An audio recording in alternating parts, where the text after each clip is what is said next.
what really happened with your host, Mike Rivero, because World War III is a really bad idea. Here is your host, Michael Rivero. And aloha, America. Welcome to our show today. It's Friday, November 11th, 2016. Thank goodness it's Friday. Thank goodness it's Friday. We have a lot of stuff to talk about today. The phone lines are open, 800-313-9443. Mike is in our control room, twiddling the dials, keeping us out of trouble, ready to answer the phone when you call on in. And, of course, in hour number 3, the lovely Lady Claire will be joining us.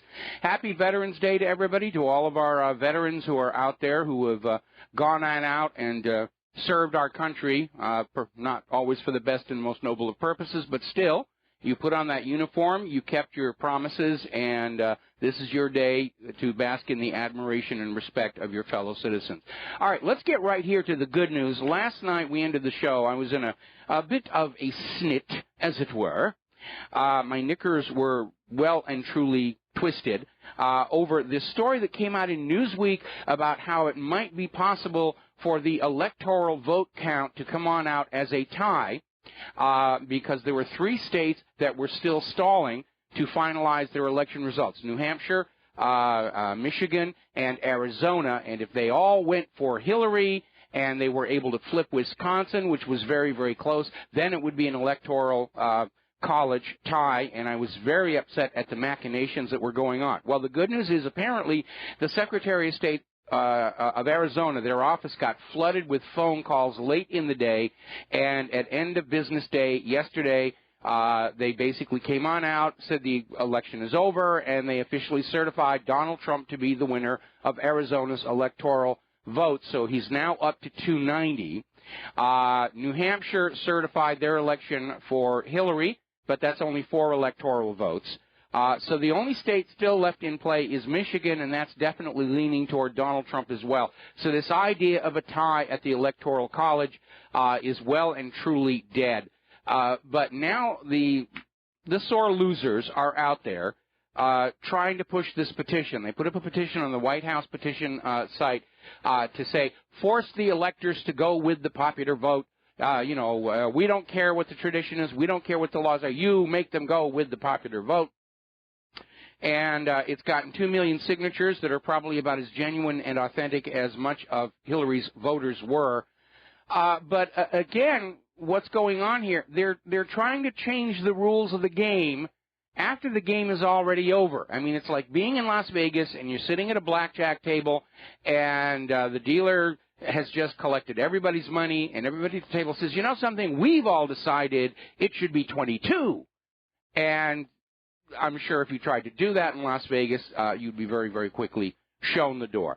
Now, a lot of people are very confused about what this whole difference between electoral votes and popular votes is, so let's have a little bit of a class session. Take notes. There will be a pop quiz next week sometime. And we're going to use a very, very simple model. Now, let us imagine there are only 3 states. Each has just 100 eligible voters and just 1 elector. Now, in State A, Hillary wins 100% of the vote, 100 votes, and she wins 1 elector. In the other 2 states, B and C, Donald Trump wins 51% of the votes for 102 votes total and 2 electors. So the results of this theoretical election is Trump has won 2 electors to 1, thereby winning the presidency, while Hillary had 198 votes to Trump's 101. Now, because this is the way the system works, candidates plan their campaigns to win states by a narrow margin only. Anything more than that is a waste of time and campaign money. But in states that traditionally vote for a particular party, it is common to get large surpluses of unnecessary votes along the way. This is the important part you need to keep in mind as this discussion moves forward. Trump was not trying to win the popular vote. Trump was trying to win electors. Trump won the presidency by the rules everyone is supposed to play by. If this had been a popular vote contest, Trump would have run his campaign very, very differently. Now, the rules are the rules, and a lot of people don't like the Electoral College, and I'm one of them. But at the moment, this is the system we have. And sore losers do not get to change the rules after the game is over just because they don't like the results. Now, to put all of this in perspective, when you add up all the illegal immigrant, stolen my computer, switched my Trump vote to Hillary, and all the dead voters counted up, Hillary had about 200,000 more votes than Trump nationally, or roughly 0.25% of all the votes cast. This is hardly a mandate to just trash the system and go with a knee-jerk reaction. And by the way, somebody's pointed out that roughly 8% of these votes are still uncounted in various states. And these votes are being counted in areas that Trump is heavy in. Hillary might actually lose that popular vote count when it's all said and done. We should hopefully have all of those numbers Monday or Tuesday. Now, today being Veterans Day, government offices are all closed, and nothing is really being accomplished right now. We're going to take a second to do a shout-out to our on-air affiliates who are just now rejoining our network. We're spending our first hour talking about politics. Now, there is a website called electoralvote.com, and they are forecasting that Michigan is going to go for Donald Trump, and that ultimately Donald Trump is going to have 306 electoral votes. Now, this is significant because any attempt to have the Electoral College overrule the will of the people is going to require a significant number of electors to become faithless. There's actually a term for it. A faithless elector is one who votes other than his state has mandated. And it's going to take a lot. Now, there have been faithless electors in the past, one here, one there. Getting 10, 20, or 30 to do it, that is a very, very, very tall order. And we may just be seeing John Podesta and the rest of Hillary's staff trying to keep their salaries going just a little bit longer with all of this nonsense. But we're seeing more and more people stand up and say, no, this is nonsense. You don't get to change the rules after the game is over to try and get the result that you want. Let's take 2 phone calls, then we're going to talk about all these anti-Trump protests all over the place. Reed in New Jersey, aloha. Welcome to the show. What's on your mind? What's up, Mike? I just want to say thank you for everything you've done. First of all, you and Claire, you guys are awesome. Thank you. And I want to say, I think, we took the first step towards freedom and liberty, but I think we still have to look out for a Trump assassination. Yes. And, of course, the riots, which are probably George Soros funded. We already know that they are. We already know that they are. Yeah. And also, I don't know if you took a look at MSNBC last night, but, Rachel Maddow was talking about how, Trump hacked the elections in conglomeration with Vladimir Putin in Russia. So, yeah. Okay, well, I have a question for Rachel Maddow. If Trump and Putin were hacking the elections, then how come every detected incidence of election fraud was favoring Hillary Clinton? We've all seen the video where you push the button for Donald Trump and the light for Hillary comes on up. We were getting reports from all over the country this was going on. Some of the more responsible election workers actually took machines out of service when they saw this happening and said, you're going to have to go with a paper ballot. We're not going to allow this to go on. So, I mean, this is completely ridiculous. Now they're going to try and claim that Trump didn't want to win the White House and Putin wanted Hillary Clinton in there when she's talking about war. I know Rachel is supposed to be this mindless media stooge, but sometimes she does abuse the privilege. Yeah, I just want to say I'll hang up afterwards, but thank you again. But what you think about what the establishment wants to do afterwards and their reaction towards Trump winning. Thank you. And, all right. Thank you, you and Claire as well. So. All right, thank you very much, and I'll pass that on to her. Obviously, right now, at least for I would say the next week, the establishment is still thrashing around trying to figure out what's going to go on here.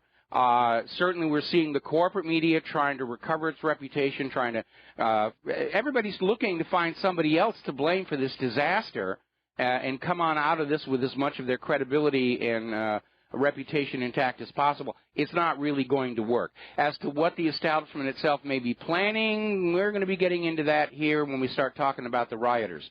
Okay, Jeff in Toronto, aloha. Welcome to the show. What's on your mind? Hi, Mike. Are you there? Yes, you're on the air. Okay, yeah. Mike, I just had a question about presidential pardons. I'm not sure if you are aware whether or not Obama can pardon himself. And the reason that I ask you that is because when Donald Trump becomes president, it's likely that just previous to that, Obama might pardon like a few people like Hillary Clinton and Loretta Lynch and maybe Eric Holder and Comey.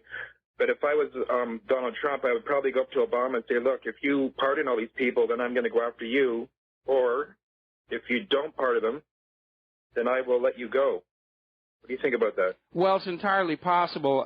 If Obama felt that he needed a pardon, what he could do is 2 days before the end of his term, step down, make Joe Biden the president on the condition that Biden would issue an immediate pardon. That was the deal that Richard Nixon had with Gerald Ford. So he could get himself a presidential pardon that way. Now, this, of course, looks really, really bad because technically you have to be charged and convicted of a crime before you can ask for or receive a pardon. Unfortunately, Gerald Ford set this precedent of issuing a pardon before anybody was actually charged with Richard Nixon. And Bill Clinton himself did it with John Deutsch. Bill Clinton granted clemency to CIA Director John Deutsch, who was also accused of mishandling classified information prior to any actual charges being filed. Now, there are three things to keep in mind. First of all, issuing a pardon is tantamount to admitting that Hillary and her people are guilty of something that's being covered up. And it's also going to be a black stain on Obama's legacy, which he's not going to be very, very happy with. The second thing to keep in mind is a president cannot pardon a tax obligation. And right now the IRS is examining whether the Clinton Foundation really does qualify as a 501c3 tax-exempt charity. And, of course, they're going to come up and say, no, it doesn't. They didn't spend 51% of their money on charity. It was running as a slush fund. And the IRS is going to demand a full audit of the Clinton Foundation. And the Clintons have no legal grounds on which to refuse. And when they get hit with that tax bill, that's going to turn them into poor people. And there's nothing Obama can do about that, especially if it happens after he leaves office. The final thing to keep in mind is the only thing Obama can pardon Hillary and all their people for are crimes they're suspected of now. If there are subsequent investigations that reveal new crimes, that pardon's not going to apply to that. Trey Gowdy and whoever's going to be the head of the FBI, and I'll send in my resume on that one, could go on out and find other crimes. They could go back and reopen the murder of Vince Foster. Obama can't simply grant a license to somebody saying every crime they've ever committed or ever will commit or ever be charged with in the future, they're forgiven for. That's not going to fly in the current political climate. And Hillary's got so many crimes coming out of the yin-yang from decades back that she's just toxic everywhere. Like, I wouldn't want to touch her with a barge pole. She is very, very toxic. I'm sure if Obama is seriously thinking about a pardon, and we are getting indications he is, it is more to protect himself than to protect Hillary. We already know he was tangled up in that Clinton Foundation. He lied about knowing about the private email server. Whatever crimes Hillary committed with that email server, including the selling of U.S. secrets to foreign interests, Obama is technically an accessory to. So he may want to pardon her to protect himself, but, you know, courts could then say, no, your pardon to Hillary doesn't protect you if those crimes come out later on, because presidents really cannot pardon themselves. Just one last thing I'd like to say before you let me go. I do hope when Donald Trump becomes president in January that he actually does pardon Snowden, Chelsea Manning, and Julian Assange, because I think they could really use his help right now. They really could, but you need to remember Julian Assange was not charged under U.S. law. So what Trump would have to do is grant Julian Assange asylum in the United States of America, in order to protect him from the legal charges which are coming down from it's either Switzerland or Norway or something like that. I would like Sweden. That's where it is. I would also like to add two more names to the pardon list, and that would be Leonard Peltier and Mumia al-Jabbar. Oh, yeah, right, yeah. Yeah, I want them pardoned. I mean, it was absolutely beyond question that Leonard Peltier was railroaded for a murder somebody else committed. Robert Redford narrated this wonderful movie that was part of the Sundance Film Festival, Incident at Oglala, where they just lay it on out how the FBI just framed this guy and put him away. Yeah, I'm aware that happened, was it the early 80s or something like that? And yeah. I think he went to Canada and then they sent him back or something like that? Well, he went to Canada and then he voluntarily came back because 2 of the other defendants in the case had been acquitted, and he thought he was going to be acquitted, but the FBI wanted to have a trophy on the wall on this issue, and Leonard got chosen. And it was clearly a frame-up job from beginning to end. And he's getting on in years. I don't think it's right, especially considering that he was framed, that he should have to die in prison. I think it's time for him to come on home and be with his family for his remaining few years. And I think that's very reasonable. And I certainly would like Donald Trump to consider guy to do something like that. Would be very, very reasonable. Now, he's going to get opposition from the long-term career FBI, but from what I'm hearing already, we can expect a major, major reshuffling and a bringing in of new blood to Washington, D.C., to the point where the voice is screaming, you got to keep Leonard Peltier locked up because you can't make the FBI look bad. It's not going to get much traction because at this point, I don't think Donald Trump, after what he's seen the FBI do with regard to the Clintons, he doesn't care if the FBI is going to look bad. If they get a black eye in the public view, he may think it might actually be good for the FBI to have a good dose of humbling right now, and I would certainly agree with that as well. Their reputation's in the toilet right now, so I don't think they're in the position right now to be critical of anyone, if you ask me. But I just want to say thank you, Mike. I mean, you're you know your stuff, and I'm very impressed with you, but I also wanted to publicly thank you for all the hard work that you've done over the several months in supporting Donald Trump, and you're just a great guy, and just keep it up the fight, man. I really love you. All right, well, thank you very much, and we're going to let you go here. And again, I want to be clear on this. I'm not 100% happy with Donald Trump. This was mostly about not letting Hillary get into that White House and continue this Bush-Clinton duopoly, duocracy, narcocracy, whatever it was. And I was joking earlier in the year. If the election had come down to Hillary Clinton versus Godzilla, the lizard would have gotten my vote. So, yes, I'm a Trump supporter. I would have supported Bernie Sanders. I did support Bernie Sanders against Hillary in the nomination. But I'm just very, very glad that at least so far, the tentacles of the Bushes and the Clintons are out of the White House, although we understand they're already grooming Chelsea for a run for Congress so that they can get back into power. And I think that would be a very, very good reason for all of the Clinton crimes and corruptions to come on out. Now, I don't believe in punishing the children for the crimes of the parents, but the read I get is that Chelsea, having been raised by Bill and Hillary, is very much like them, and that's a danger to the American people here. All right, we're going to grab another phone call. Glenn in Virginia, and we're probably going to have to take you through the commercial break. What's on your mind? Mike, thanks for all your work. Is the issue with New Hampshire and Arizona, in your opinion, put to rest? Take it off the air. Thanks. Bye. Okay, Arizona, as of end of business yesterday, declared their election over. They certified for Donald Trump. New Hampshire did for Hillary Clinton, which is a surprise in a GOP state. But somewhere down the road, we'll probably find out that there was a lot more vote fraud going on. But as of right now, Newsweek's suggestion that they could somehow manufacture a tie in the electoral votes, that is now hopelessly beyond reach. And so now we just need to go on and find out, are they going to try and hijack the Electoral College, or are they going to try and scare us all into installing Queen Hillary with all the rioting in the streets? And we're going to be talking about that when we come back from these commercials.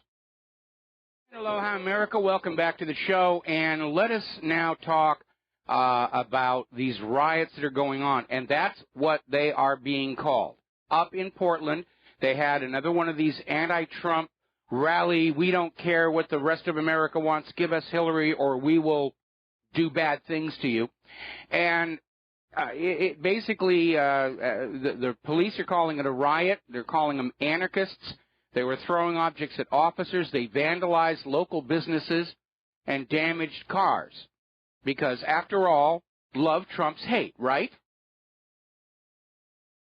Now, where this is all going wrong for Hillary and her people is that these riots, the vandalism, the defacing of public monuments, the attacks on journalists, the looting, are presenting a public image of Hillary supporters that the people are not going to find any sympathy with, let alone support.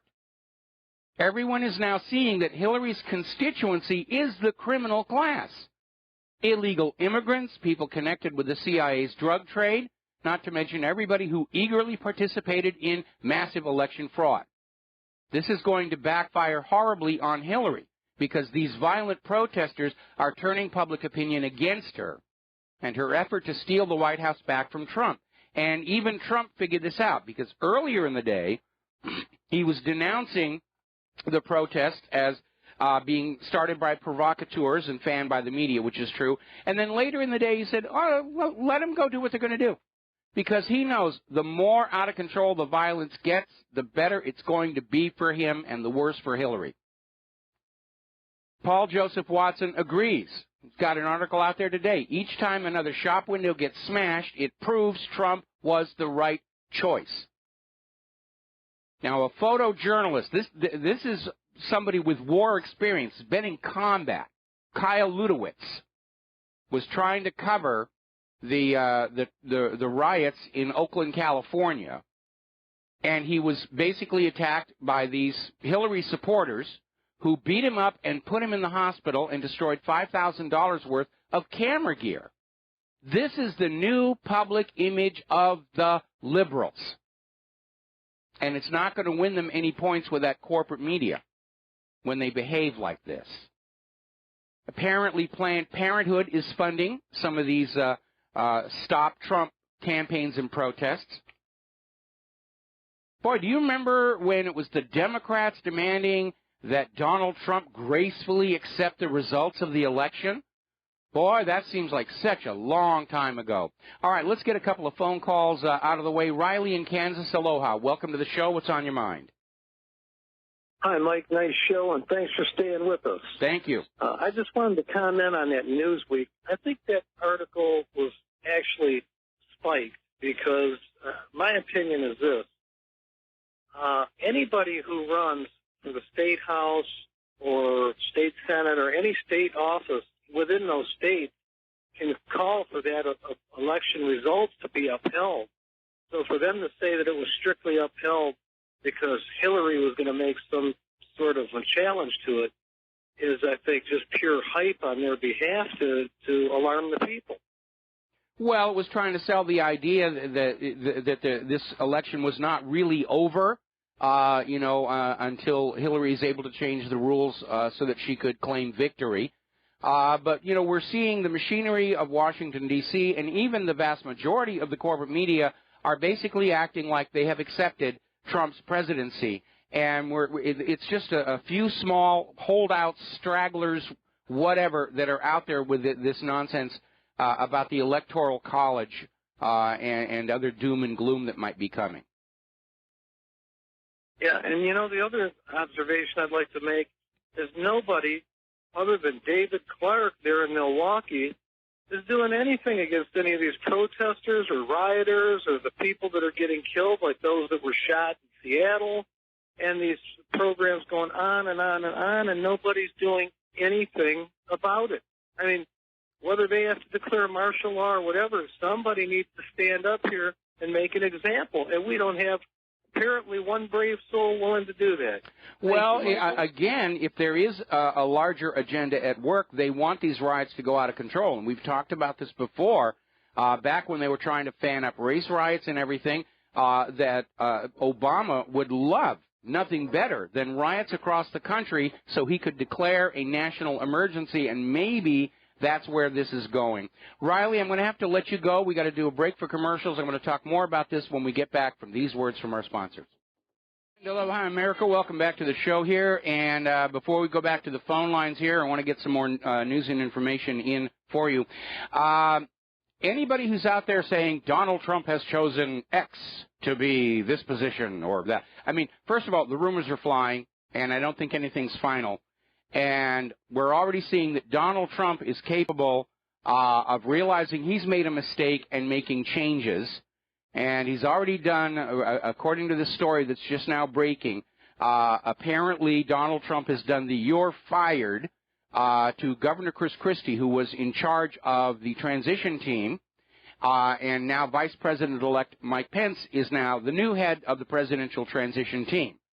And Trump, so obviously a lot of people were concerned that rumors were that Trump was going to load up his cabinet and his administration with some old guard neocons, but a lot of that is being put out by people who want those positions in his cabinet and are trying to build some public momentum for that. But this story tells us that we should not really be taking any claims about what Trump's administration is going to be at face value until after Inauguration Day, because he's already shown he's willing to make changes if he doesn't think the people he's got are willing to do the jobs that they're supposed to. Now, so what's going on with all the protests? Very clearly, this is not going to help the public image of the Democratic Party or the liberals. What's going on? A lot of people are very concerned that these riots are being fanned up and allowed to get out of control for some purpose. One is to allow Obama to declare a national emergency and basically freeze the transition where it is right now. There's another article that came on out at strategicculture.org taking note of how both Bill and Hillary Clinton, during her concession through gritted teeth speech the other day, were both wearing purple, which is equated with an imperial color. Now, the Clintons are saying it was just meant to be a blending of red and blue as a message to come together, and maybe that's all it was. But we do know that George Soros, who clearly is not ready to give up on any of this stuff, he is behind many of these so-called color revolutions, and we have been hearing the phrase, the Purple Revolution, applied to the United States in the back chatter for quite some time. So there's an area of concern. And Paul Craig Roberts is out there sharing that concern, saying the anti-Trump protesters are tools of the oligarchy who are still trying to figure out some way that they can recover from this disaster of their own making. They're clearly not ready to give up, and we have to be very, very vigilant about what they're doing. Apparently, ads are already going up in Craigslist for full-time activists to protest against the Trump presidency. They're being bought and paid for. Now, there's a YouTube video, and this one really is a great one. Somebody went on out to these anti-Trump protesters to do interviews and say, why are you protesting against Donald Trump? And they just stand there and say, just like we saw with a lot of the Ferguson protesters. Why are you out here protesting? Just kidding. You know, it's not like they could stand there and say, well, I'm getting paid $18 an hour to stand here and, call Donald Trump bad names. Meanwhile, up in Seattle, a declared socialist councilwoman, Kshama Sawant, is now demanding that there be mass riots and protests to disrupt Trump's inauguration. Talk about sore losers.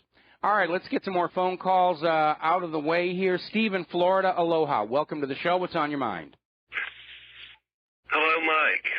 I just want to make a statement to those people. It's we came, we saw, she died. Yeah. Well, unfortunately, she's not dead yet, and we got to get out the garlic and the wooden stakes and all the rest of that stuff. But it bothered me what she said about Gaddafi. To Katie Couric or something like that. Oh yeah, that was one of the things that really revealed what her true personality is all about. She thinks this is all great fun to go in and wreck other people's countries, not to mention wrecking our own. That was one of the big reasons I was so opposed to Hillary. was a continuation of this war fever that was leading us into a disaster. Uh-huh. But, and then she had to say at that concession speech, well, I won the popular vote. You know, just to stir people up. Obama needs to get out there and make a statement to these people. Really, ideally, she said she'd help out. Trump, what she needs to do is get out there and tell them to settle down. Well, what everybody needs to do, what everybody listening to the show needs to do, is anytime somebody says, well, Hillary won the popular vote, you just say, yeah, with what, 1.8 registered dead people and, a 500,000 illegal immigrants who are not supposed to be voting. And the other thing is, our system, whether you like it or not, our system is not about the popular vote. It's about electors. And Donald Trump won the presidency playing by the rules everyone agreed to play by ahead of time. And now Hillary wants to... They're not reasonable. No, of course they're not reasonable. They're power-mad, money junkies. They're capable of anything with a capital A to try and hang on to power. And we're going to have to just keep a really close eye on them from now all the way through the inauguration itself to try and basically, keep open this opportunity for a better future for our country. These protesters, 90% of them, I'll bet you, they really don't have any idea why they're out there. And Ryan Dawson came up with a name for this identity politics, identitarians. I had to laugh about that. Oh, that is a good one. I like that. Good for Ryan on that one. But, we know that a lot of these protesters are these illegal immigrants who were promised if they could get across the border into the U.S., they'd be allowed to stay and they'd be allowed to register to vote, which is illegal. And if they voted for Hillary Clinton, which was illegal, and they voted multiple times for Hillary Clinton, which is illegal, that they would be given amnesty and allowed to stay and become U.S. citizens. And now they're realizing that's not going to happen, and they're genuinely angry. And I got to tell you, I get a real chuckle out of seeing all these illegal immigrants marching around with their signs that read, Trump is not our president. And you know something? They're absolutely right. Enrique Pena Nieto is their president. Go back to him. How about Obama telling that girl that he knew she was illegal, and she said, well, he told her, don't worry, you could still vote. Nothing will happen to you. They won't come after you. Did you see that? Yeah, I did, but once Trump is in office, yeah, they're going to go after them. They're going to go after them. And, if we're going to rebuild this country, just like a businessman, we need to magnify our assets and reduce our liabilities, and this huge influx of illegal immigrants and refugees is a serious liability for our economy, and it's time to do something about it. Now, the good news is Trump may not even need to build his wall, because we're now hearing that the illegal immigrants are saying they're not even going to try and come into this country while Trump is in the White House because they know they're not going to get anywhere. Uh-huh. Well, that'll be good. Save a lot of money, but we got to be careful we don't get our hopes too far up with Trump, like too soon, and expect too much, because he can only. But I think it's going to be wonderful, Mike. I really do. You were about to say there's only so much he can do, and you're absolutely right, which is why we, the American people, our job is not over when Trump goes into the White House. It's just beginning. We're going to have to literally grab the government in our own hands and stand shoulder to shoulder with President Trump and shake the thing up and say, look, you work for us. You don't work for the refugees. You don't work for the illegal immigrants. You don't work for Israel. You don't work for big pharma and corporations in Wall Street. You work for we the people, or we're going to do to you what we just got done doing to Hillary Clinton next election. And we need to do that. But we've got the opportunity to actually make some serious changes here. Yeah, and we haven't had this opportunity ever before. Nobody would work with us, but you're absolutely right. Yeah. Okay, well, listen, I'm going to let you go. We got a lot of phone calls, and I got a lot of news to get through here. So we're going to go to Tom in Minnesota. Aloha. Welcome to the show. What's on your mind? Aloha, Michael. Yeah, I was thinking that, people, especially on the left, they envision when Trump gets into office, they're going to go like stormtroopers door to door asking for IDs to find illegal aliens. They'll simply cut off federal protection and handouts, and then we'll just hear a giant sucking sound back to Mexico. Yeah, that's exactly it. It's very expensive to do door-to-door stormtrooper tactics. All Trump has to do is enforce the border. And, this is something people need to remember. Okay, President Dwight D. Eisenhower absolutely closed down that border with Mexico with only 10% of the current manpower that is employed by ICE and INS. And the only reason they haven't been closing the border is they've been told not to, and they've been reassigned to basically be babysitters and escorts for this flood of immigrants that are coming on in. But, yeah, you start shutting off all social services to anybody who cannot prove they're a citizen, and they're going to be heading back across that border. No welfare to non-citizens, no food stamps to non-citizens. America has to be for the American people. And as far as a situation where they say, oh, what about the children? They're automatically American citizens. Well, who says that? We're going to divide up families, and I like the saying, just because kittens are born in an oven doesn't make them biscuits. I like that. That's very, very good. Well, most countries do not have that idea of birthright citizenship. That was something that kind of came around back when we were trying to build our population of workers during the heyday of immigration to the United States. But even then, there was still vetting. They only let people into this country who were going to be a benefit to the economy, who had necessary skills, who had a good work ethic, who had an education, who were going to come on in and help grow America and its industry and its culture. And that's a good model. I'm not saying close off the borders. We always want people to come to this country, but we want them to be people who will benefit our society, not MS-13 and drug criminals and rapists and people carrying highly contagious diseases. We have a right to stop them at the border. It's not even just a right. It's common sense. And they got to love the principles of freedom and love the American people. And just as Theodore Roosevelt said, if you're going to come live here, you play by our rules, you learn our language, we'll respect your culture and your language and your religion and everything, but when you're interacting with the rest of the country, you're in this country. Act like it. Don't go around saying you must learn our language, you must reshape all your buildings to our architecture and everything. That's just rude. That's just very rude behavior. Yep. Well, thanks, Michael. All right, thanks an awful lot. We're going to switch to James in Tokyo. Ohayou gozaimasu. O genki desu ka? What's on your mind today? Ohayou gozaimasu. Am I on the air? Am I talking to Steve McGarrett? You're on the air and you're talking to Michael Rivero. And we got a horrible echo. I don't know where that's coming from. What's on your mind today? Hi, Michael. First, I want to talk about Christie. The thing with Christie is he was put on tape talking bad things about Trump. Trump's a tough MF, and he's not going to forget about it, and that's why he's gone.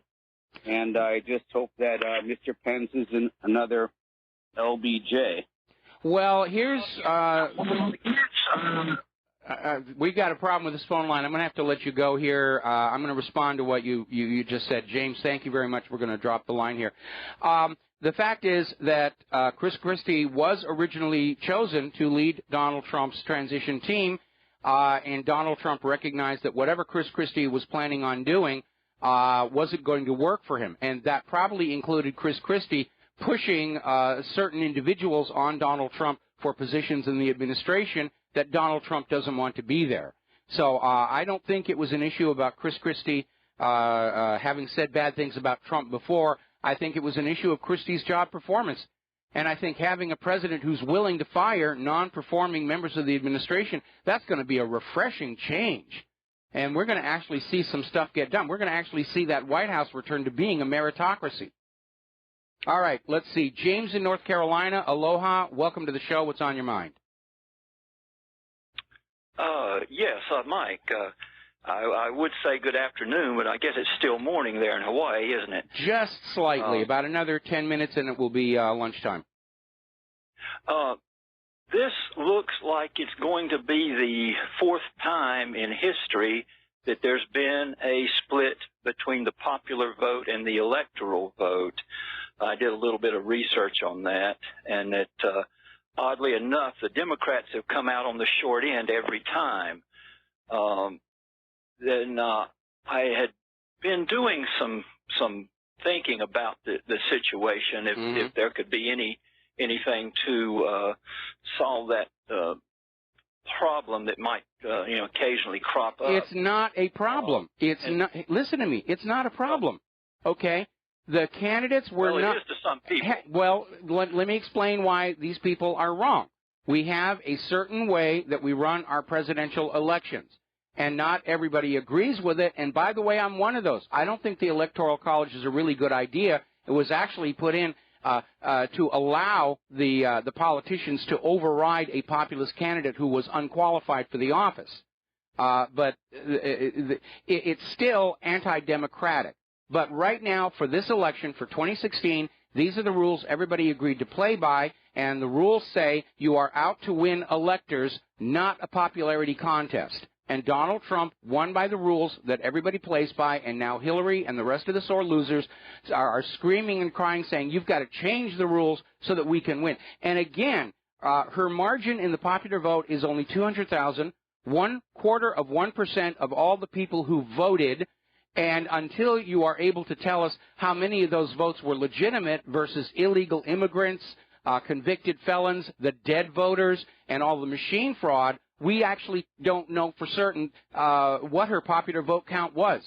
We know there was massive, massive fraud, and from that I would probably conclude that Hillary's real popular vote numbers are anywhere up to 1 million below what we're being told that they are. I would agree with you on that. Now, but assuming there is an accurate popular vote count, It's irrelevant. It's irrelevant under the rules. If they had gone like January and said, we're going to get rid of the Electoral College, this is going to be a straight popular vote, then both Hillary Clinton and Donald Trump would have run their campaigns differently to get the maximum number of popular voters. They ran their campaigns to win the electors, and Donald Trump won. We got to take a break for commercials. Thank you very much for the call, James. We'll be right back. And aloha, America. Welcome back to the show here. And before we go back to the phone lines here, a couple of quick stories. Remember the day after the election when there was this Muslim female student at the University of Louisiana who claimed that her hijab had been ripped off and her wallet stolen by two white men wearing Trump hats. And it got played all over. See, this is what Trump's America's going to be. How could you have voted this?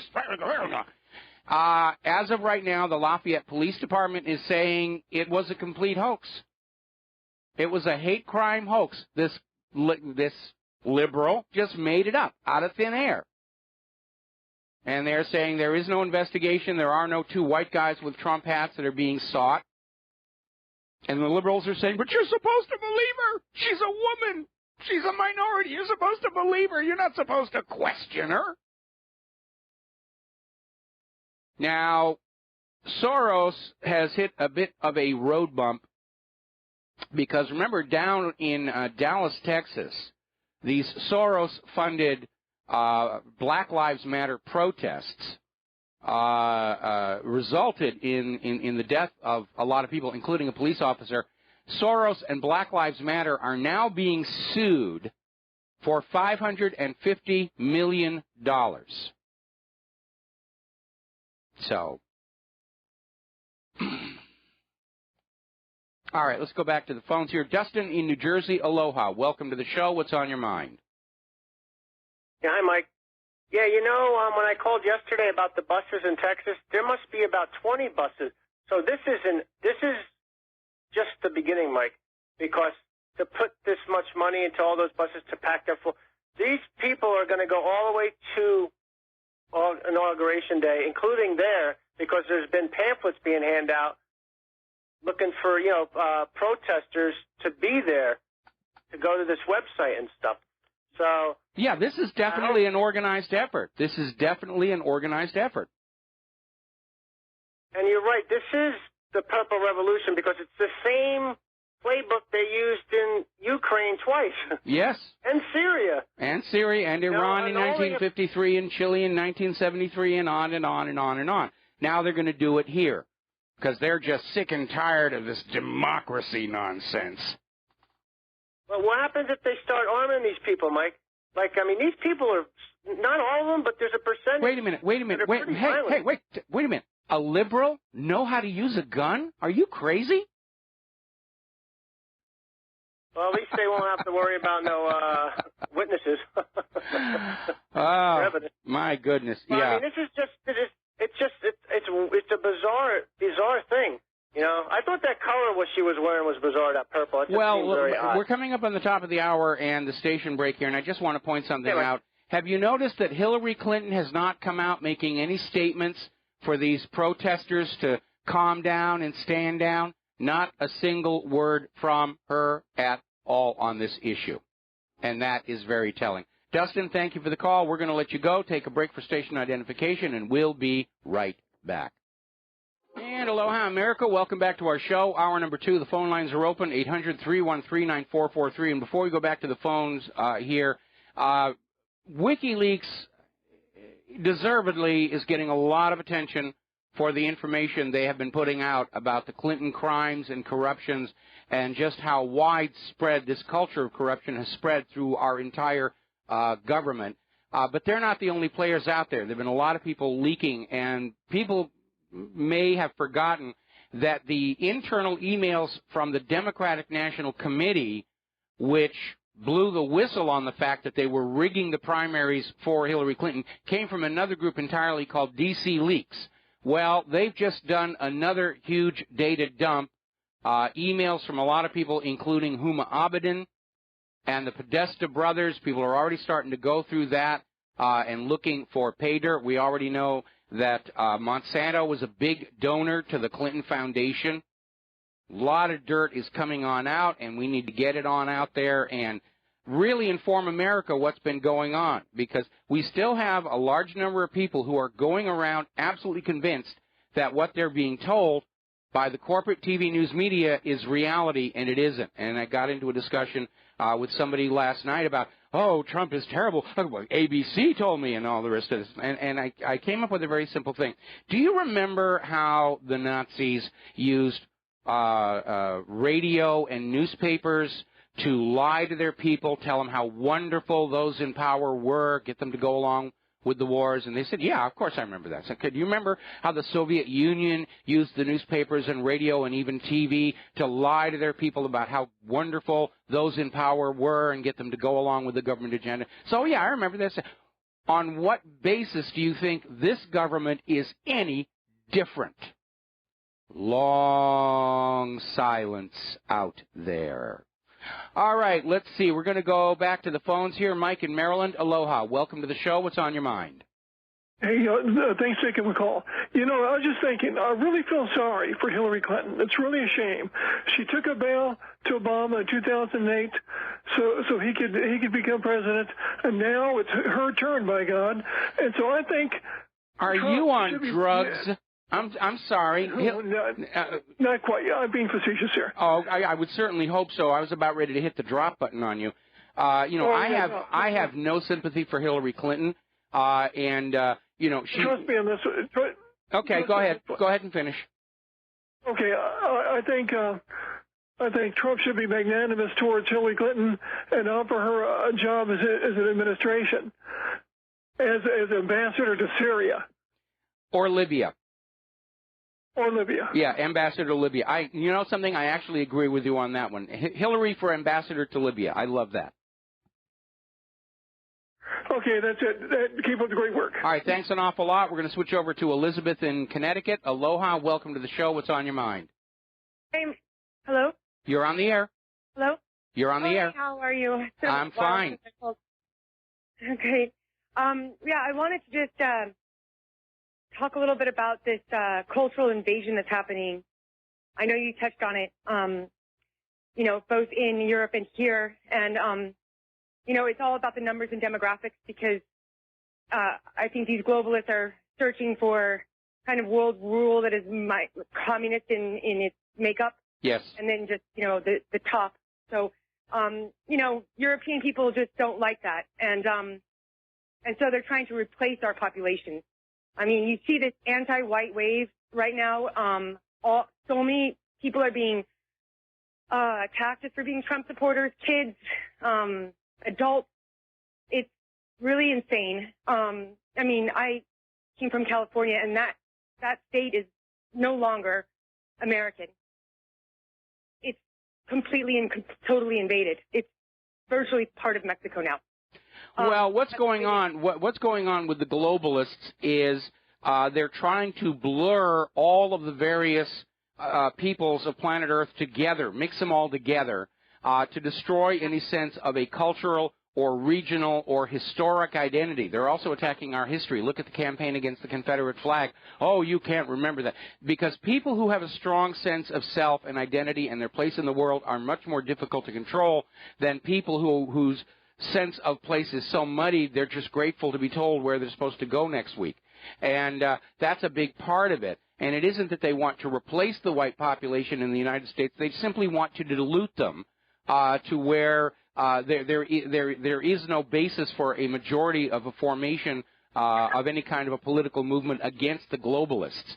And it's backfired horribly in Europe. It's backfiring horribly here because, again, I go back to this. The entire liberal political philosophy is based on an intellectual fraud that it is possible to re-engineer the human mind by re-engineering the environment around them. This came all the way out of Margaret Mead and Coming of Age of Samoa, and the liberals still lionize her as this great intellectual, and her book was a complete fraud. And that's why so many of their problems keep just cratering, because they're coming from a false prime assumption. We're going to take a second here to do a shout-out to our on-air affiliates who are just rejoining the network. We're taking phone calls and talking about politics and liberalism, and at the moment, the New World Order desire that no nation have a contiguous indigenous population, but everybody be blurred altogether. And Donald Trump is definitely not in favor of that. He's not going along with that.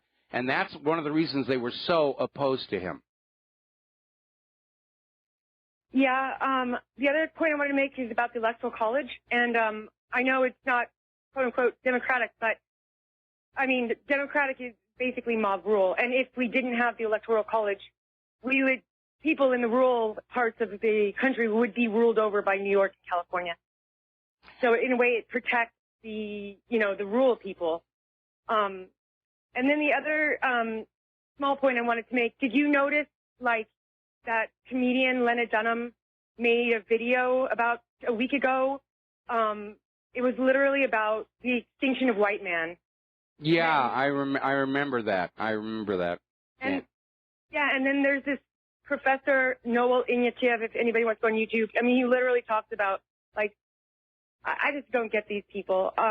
It's insane. And one other point is that don't send your kids to college right now. It's really toxic on them. Send them to trade school. Make them learn how to make something with their hands, because they're messing with our children's brains. Yeah, they really are. I mean, you go to college, it's the most rigid defender of the liberal orthodoxy.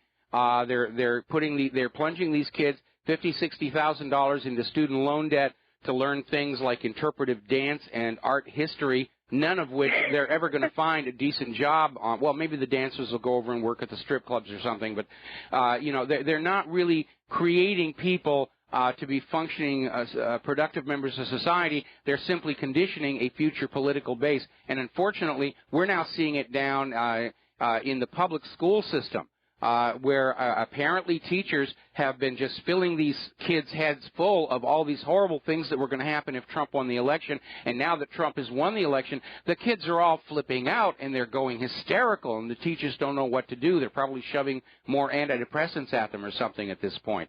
But it's, our educational system is not about education. It's about indoctrination. And we're seeing the backlash from it because, again, it's all based on liberal ideology, which is itself founded on an intellectual fraud.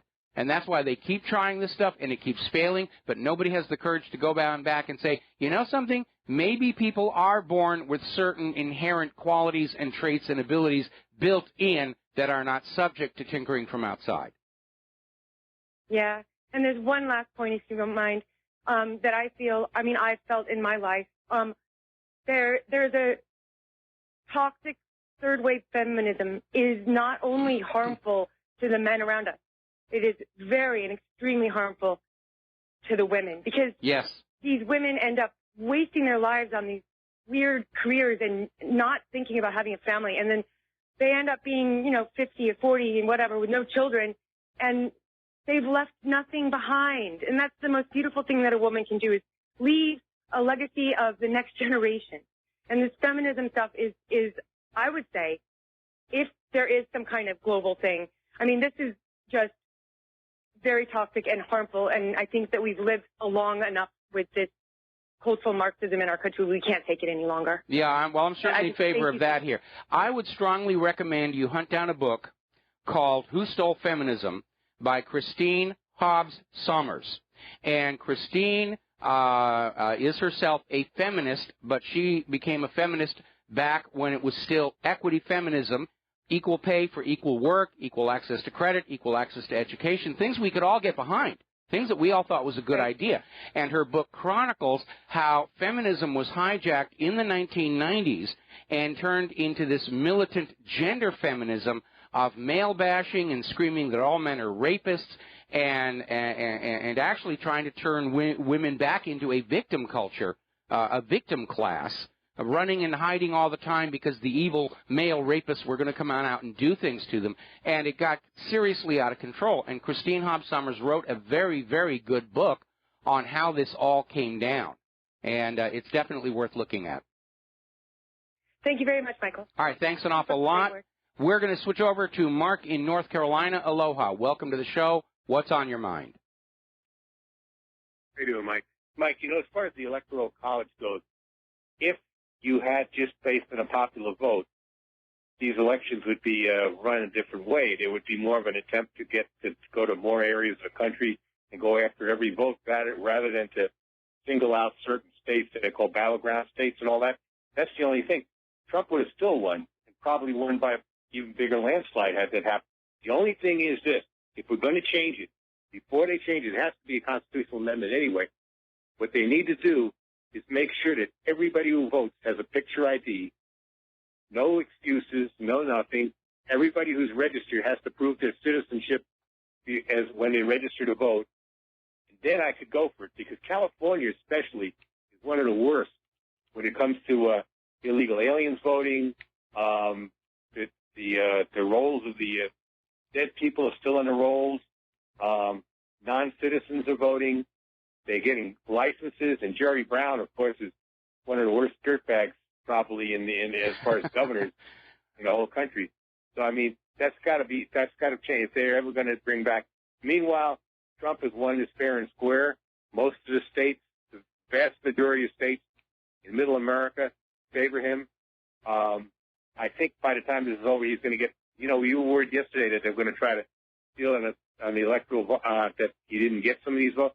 Well, Arizona yesterday came out, definitely said that Trump won. Yeah, we reported that at the very top of the show there. And, I mean, our Constitution is definitely 200 years old, and it was written at a time before telegraph, before radio, before TV, before the Internet, and there are probably a lot of areas where it needs improvement. The issue I have is that the candidates agreed to play by a certain set of rules, in that this campaign is all about winning electors, not the popularity contest. And now that Hillary has lost, she's out there with her supporters trying to say, well, you should change the rules so I can claim victory. But again, when you look at an estimated 1.9 million dead people registered to vote, tens of thousands of illegal immigrants voting using those dead people's registrations,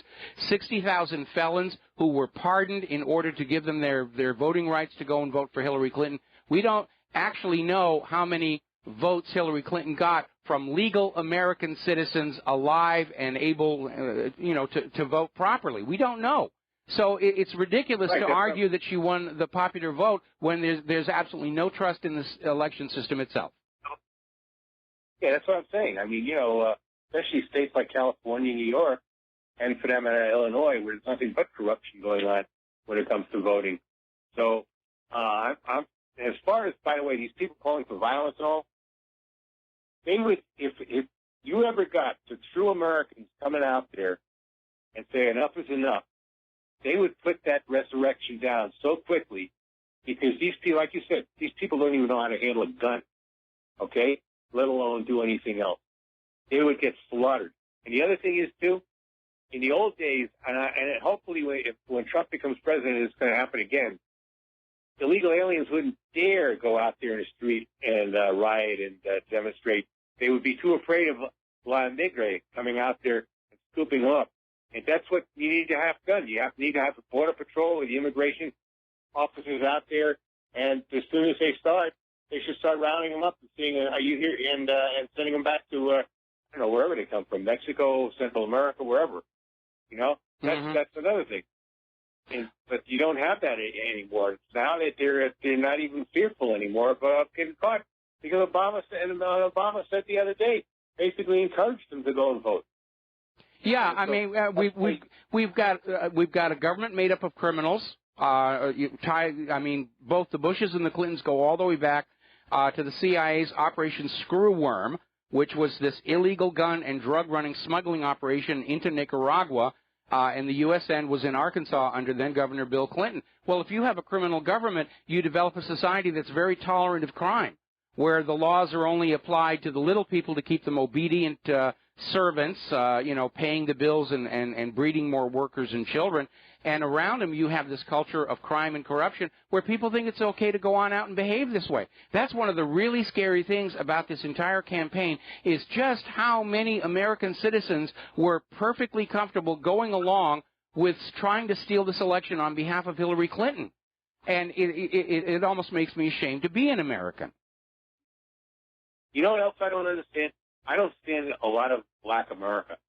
I don't want to go. I don't want to go there.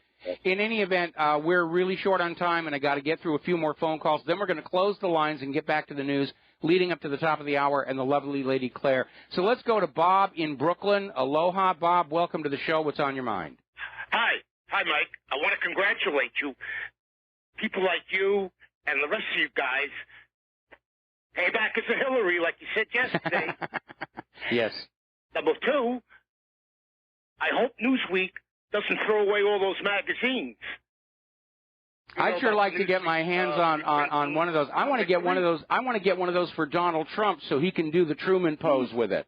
That's what I want. He's got one. He'll frame it up in his office. Yes. But what I want to say is Hillary's going to need wallpaper for her jail cell. What do you think of that? Oh, that would be that would be the perfect thing. Yeah, paper her cell with those covers and everything. Just let her, stew in her own rage and frustration. But again, I think the best of all possible punishments for any of these money junkies is to make them poor people and force them to live just like we have to. And that is a punishment worse than prison, worse than death. And I think that's where we need to focus this maybe time. they make a door catcher of Mayberry, for all I care. Okay, my main thing to ask you, do you know about the Podesta email from, guess who, Bernie Madoff? No, I was not aware of that one. Please enlighten us. Okay. I'll tell you what I read. I got it. I could read it for you, but it doesn't matter. It's an authenticated email that he sent in March of last year. Guess who? To Podesta, trying to cut a deal. Turns out Bernie's got money hidden away, $70 million. And he knows he can't get out of jail. He's only asking for 1% in the email. He wants to make a deal with Podesta. Come over and see me. We could iron things out. Oh, you need to send that to me. You need to email that to me right now and put that out there. How to do that? I send a copy. Yeah, it's a one-page thing. I'll tell you what. I'll hunt it down. I'm sure it's out there in other places, and what I can do is, if this is one of the WikiLeaks releases, I'll use their search engine to find it. Anyway, listen, Bob, we're coming to a commercial break, so I'm going to have to let you go here. And we're going to put the rest of the calls into the next segment, and then we're going to close the phone lines because I got a bunch of news. It is amazing to see the blame-shifting regatta well and truly underway. Everybody is pointing fingers every other way, trying to put the blame for this turn of events on somebody else, trying to recover from all of this blatant support for Hillary Clinton that has now been exposed as a fraud from beginning to end. And there are some people who are trying to seriously analyze what's going on. And Bernie Sanders is saying it's really simple. Trump won because the Democratic Party failed working people and betrayed its own rank-and-file voters. We'll be right back. Hello, hi, America. Welcome back to the show here. And one thing we have to be careful of, even though the election is over, and in the context of Hillary's people still holding out hope that they can somehow reverse the will of the American people through riots or, you know, bribing the Electoral College or anything, there is a lot of bogus news being put on out to try and harm Trump's image before he even gets into that White House. Story came on out about how Donald Trump has said he's going to reopen the 9/11 investigation. We'd all like to see that. But Trump is not dumb enough to make that announcement before he's inside the White House and fully protected. But there's a lot of junk that's going on out there, and we have to be very, very careful because they're still planting hoax stories to try and make Trump look bad about how Trump is still secretly going to be giving Israel everything they want, blah, blah, blah, blah, blah. Okay, back to the telephones. Janet in Kansas, aloha. Welcome to the show. What's on your mind? Hello, I'd like to ask you a couple questions about Dodd-Frank. I mean, you had a little article that I understand that they're talking about renegotiating Dodd-Frank, which will eliminate bailouts, of course, of big banks. Well, actually, they're talking about an outright repeal. They're talking about an outright repeal and going back to Glass-Steagall. Well, the other thing that I understand they're talking about is if they keep Dodd-Frank in some form or other, it will allow for bail-in, which is what Deutsche Bank is going through. Bail-in is wherein the bank can seize the deposits and a shareholder's equity. That means if you're banking with Wells Fargo or somebody like that and they go down, they can come and take your deposits out of your checking account, savings account. Yes, because the Congress, the Congress about, I think it was 2 years ago, Congress came on out and legally redefined a bank savings account holder from being a customer to being an unsecured investor in the bank, meaning you are now expected to share in their losses, which is a good reason to take all your money out of the bank right now. But the big part of Dodd-Frank, the big part was that it basically repealed Glass-Steagall, which was first passed back during the Depression of the 1930s when Wall Street allowed investment banks and depositor banks to be owned by the same company, which opened up the possibility of the investor bank engaging in high-risk speculation with depositor funds, which is a big part of what led to the Depression of the 1930s, and it was a big part of the crash of 2008. And so, we need to go back to where they're separated, where a depositor bank is taking care of the depositors, and investment banks are using their own money or those of their customers who understand they're dealing with high risk to go on out and play with these ventures. Okay, now, as I understand it, it's Trump that and some of his advisors that are recommending this. Yeah, Trump and his advisors are recommending getting rid of Dodd-Frank and going back to Glass-Steagall. And by the way, they're not going to get a lot of opposition from anywhere except Wall Street on this one, because everybody now understands it was a complete disaster. It led to, it certainly contributed to the meltdown of 2008 and this just completely runaway greed culture of Wall Street that impoverished the nation and created all these instant overnight billionaires in the hedge funds. Well, and I understand if they get this through, that means if one of these big banks go down again, they have to go through bankruptcy. Yeah, and they should. They should. Yes. you know, if they're engaging in criminal actions or they're making bad choices, let them go out of business and open up room for somebody with better fiscal sense and better ethics to start a business. For the last decade, our government seems to want to prop up failing businesses and shutting out newcomers who might actually do a better job. That's not really very progressive for a government that prides itself on being progressive. Janet, got to let you go. Got to do a break for commercials. Okay. Back with a couple of phone calls after these few words. And aloha, America. Welcome back to our show. We're going to take 2 more phone calls, and then we are closing the phone line, so don't bother calling in at this point because we got 2 people waiting on hold.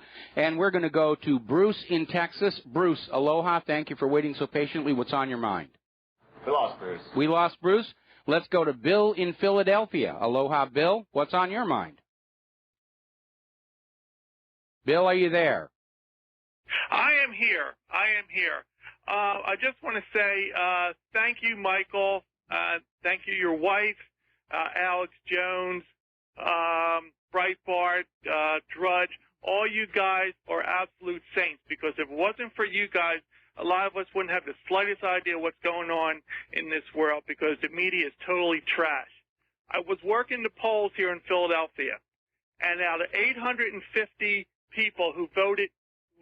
You know how many people voted for Trump? Get one guess. Enlighten us. 12. And me and my wife were 2 of them. Anyway, I just have to, and thank God the whole country is not like Philadelphia. I just want to say that. Anyway, if for whatever reason that Hillary gets a pardon, can that be reversed? That's the question. Well, I mean, Donald Trump's going to be the president. He's going to have a GOP Congress. He's going to be picking judges for the Supreme Court. The fact of the matter is that there actually is no legal definition regarding a preemptive pardon by the president. It's a legal fiction because technically a pardon only has an effect when somebody has been charged and convicted, and then it goes into the file. This person has now been pardoned by the chief executive. If there is no file, there really is no pardon. It's almost little more than a propaganda device saying, "I am telling you, not to investigate over here." But certainly the one area that is wide open is that once Trump takes office, if new crimes surface or if new information surfaces about old crimes, any existing pardons are irrelevant. If you are convicted of stealing from a 7-Eleven store and you are pardoned for that, and then you go out and you rob another 7-Eleven store, that previous pardon does not keep you out of trouble. So the same principle would apply here. And we know there is a huge amount of crime and corruption in the Clintons' background that has never even been looked at seriously yet. So we're just going to keep putting the pressure on until finally there is a popular mandate saying, something has to be done. We cannot honestly tell our children that they should follow the rules and obey the laws when we see these very rich and powerful people just doing whatever they feel like doing and getting away with it. That's a terrible example to set for our children and certainly for the next generation. And by the way, I noticed my wife and I went out and did our shopping this morning, and I was wearing my Hillary for Prison T-shirt and my Hillary for Prison button, and I was getting a lot of positive feedback on that. It's like now the election is over and Trump won, people are willing to be a lot more open about their misgivings regarding Hillary Clinton, so we need to take advantage of that. Yeah, the transition period, it probably won't be that long before people come to their senses anyway. Well, again, all of this rioting going on in the streets and the vandalism and everything, that's going to backfire horribly because America is getting a look at the true face of Hillary Clinton and her supporters. It's the criminal class. Yeah, you're absolutely right. Anyway, thank you, Michael. Really appreciate it. Thank you. All right, thank you very much. We're going to close the phone lines. I want to get some more news stories out here, some more real news before the top of the hour when the lovely Lady Claire comes on in here.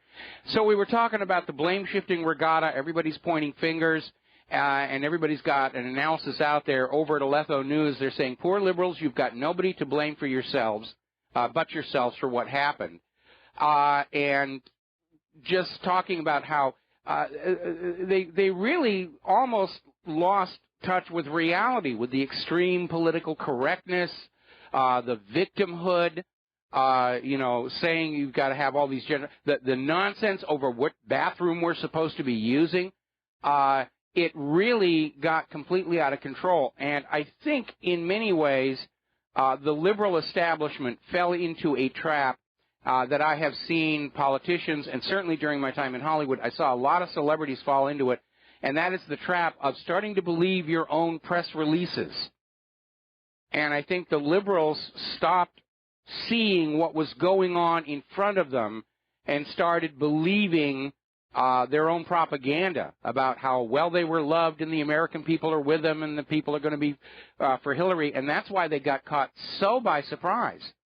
I mean, the corporate media obviously would have not gone along with this idea of selling Hillary to us unless they had a high expectation of success. And Trump's win has taken them completely by surprise, and they're thrashing around trying to figure out what they're going to do with it, because now everybody has seen that during the 2016 elections, the corporate media was not unbiased, they were not objective, they were not fair and balanced, they were advocates for the Democrats and the liberals in what we know was a rigged election right from the primaries. And so they're struggling with that. And they actually thought they were going to pull it off, maybe because they've had so many successes in the past. But they don't seem to understand how the world has changed. Now, Franklin Roosevelt won his election by taking advantage of radio. John F. Kennedy prevailed in his first election by using TV effectively.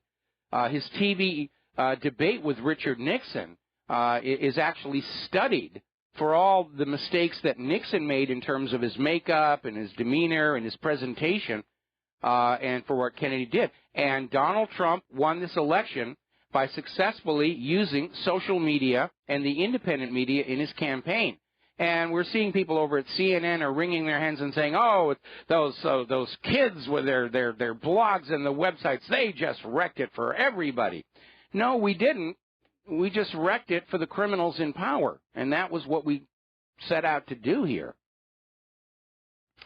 So we're seeing more and more articles, and I don't know how genuine these are, but I'm looking at one at Splice today where they're talking about how they were a Trump supporter all along, but they were afraid to be public about it because of all the harassment that was coming down from Hillary's people, the brown shirts. And people are now starting to come on out and say, yes, we knew there was an issue with Hillary. We knew Trump was not perfect, but he's the better option. And that's where Trump's victory came from, and that's why it caught so many people completely by surprise. And I'll be honest, caught me by surprise. I thought for sure Hillary had succeeded in stealing the election. I know she certainly thought so. Another article coming on out from Zero Hedge carrying a warning we should all heed. Hillary is down, but not the oligarchs. They're still out there. Soros is still out there playing his games, plotting to end democracy in this country and turn it into a dictatorship like he's done so many other places like Ukraine. What a disaster Ukraine has turned into. Do you want to see what's going on in Ukraine happening here in the United States?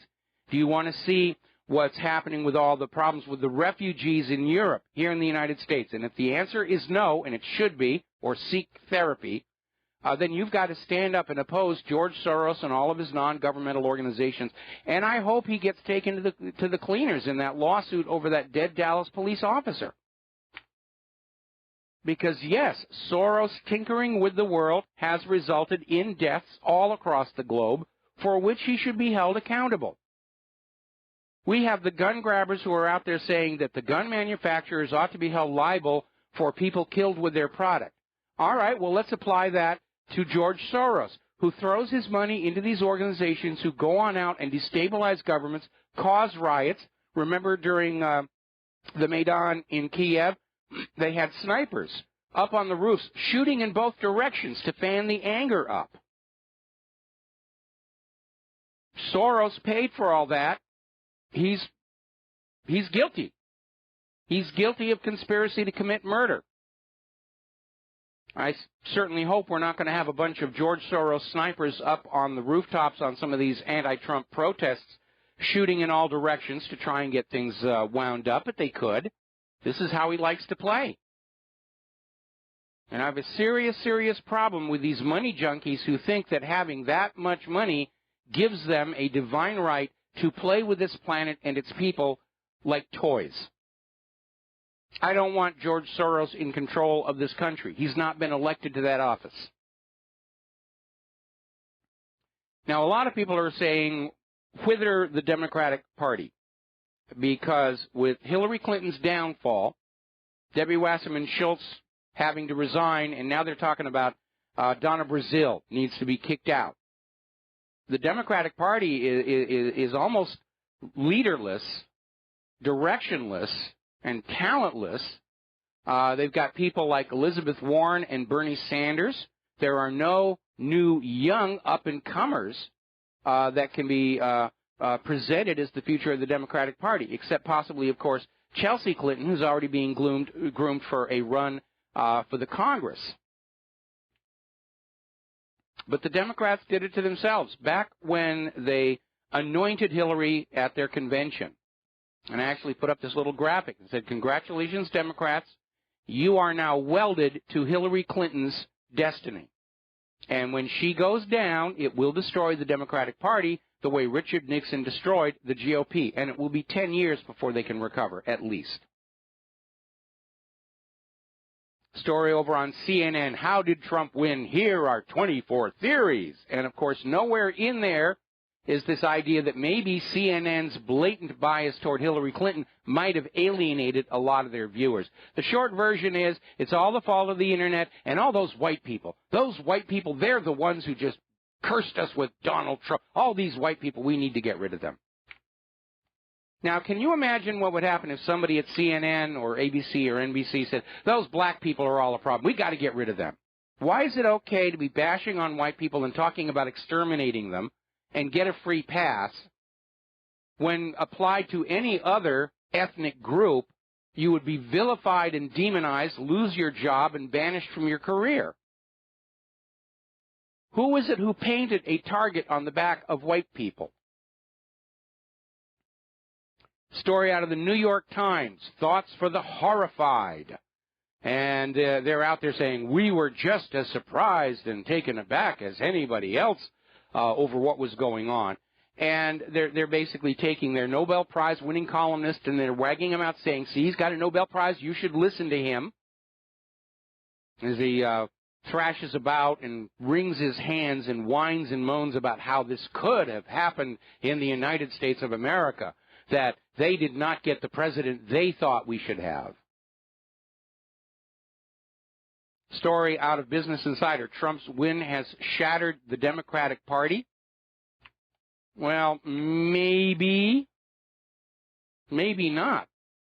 In my opinion, the Democratic Party wrecked the Democratic Party. First and foremost, by openly defying their own Democratic voters to sabotage Bernie Sanders and hand the nomination to Hillary Clinton. They alienated their own base. By openly cheating, they destroyed their own credibility. Looking at the demographics from the election, one of the things that leaps right on out is voter turnout among Democrats was actually quite low. And reading between the lines, it looks like Bernie Sanders supporters did one of two things. They voted for Donald Trump, or they didn't bother voting at all. And the Democrats did this to themselves. I have no sympathy for them whatsoever. They're now firmly welded to the fate of Hillary Clinton, and we still have the investigations into the Clinton Foundation, possible espionage involving that email server, going back and looking at the death of Ron Brown, the death of Vince Foster, the death of Seth Rich. There's a rich harvest of scandal and corruption and crime and hopefully prosecutions to go through over the next 4 years. And we're going to have a sympathetic administration to work with. Story coming out of the Political Insider, experts are now agreeing the Clinton Foundation's not going to survive. It was propped up by the political connections of the Clintons and the expectation that Hillary was going to wind up being the president. Huge amounts of money were being poured into that foundation. And even in the leaked emails from WikiLeaks, Hillary's own people are saying the people making these donations are expecting there to be favors from a future, or either from the state Secretary of State Hillary Clinton or the future President Hillary Clinton. Well, now that Hillary has lost, those donations are going to dry up. In fact, I wouldn't be surprised if some people are asking for refunds. And they have that IRS investigation hanging over them as well. And Hillary is not going to have the bully puppet of the Oval Office to prop up the core of this corrupt network. Remember when Cher said back on the 6th, just before the election, came on out and said, if Trump wins, I'm going to leave the planet. Canada's apparently not far enough away for her. Cher was saying, if Trump wins, I'm going to have to leave the planet. Okay, Cher, can I have your car? I need a new car. I understand you drive a very nice car. I could use your car, as long as you're going to be leaving it behind. And by the way, all of these celebrities who said they were going to leave the country, well, they're either backtracking. Whoopi Goldberg is saying she never actually said that. Others are saying, oh, it was just a joke, it's not really going to happen. And the rest are just staying silent and pretending like nothing ever went wrong. Megyn Kelly is now out there telling her audiences that, that the Trump presidency is going to turn out okay. It's not going to be the end of the world. We were just kidding you about aliens invading and eating your brains if Trump won. Just like I was kidding about a little radiation is good for... Oh, no, that was Ann Coulter who said radiation was good for you. Now, the Saudis are a little less enthusiastic about President Trump, mostly because, as I've said before, Trump's a billionaire. He's got his own money. He can't be bought. He can't be bribed. He doesn't need it.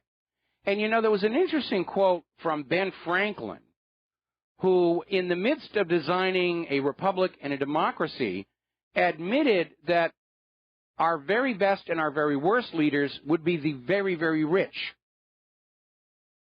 And he hoped that the best of the rich would be our leaders because they wouldn't be confused about their own economic need in making choices for the country.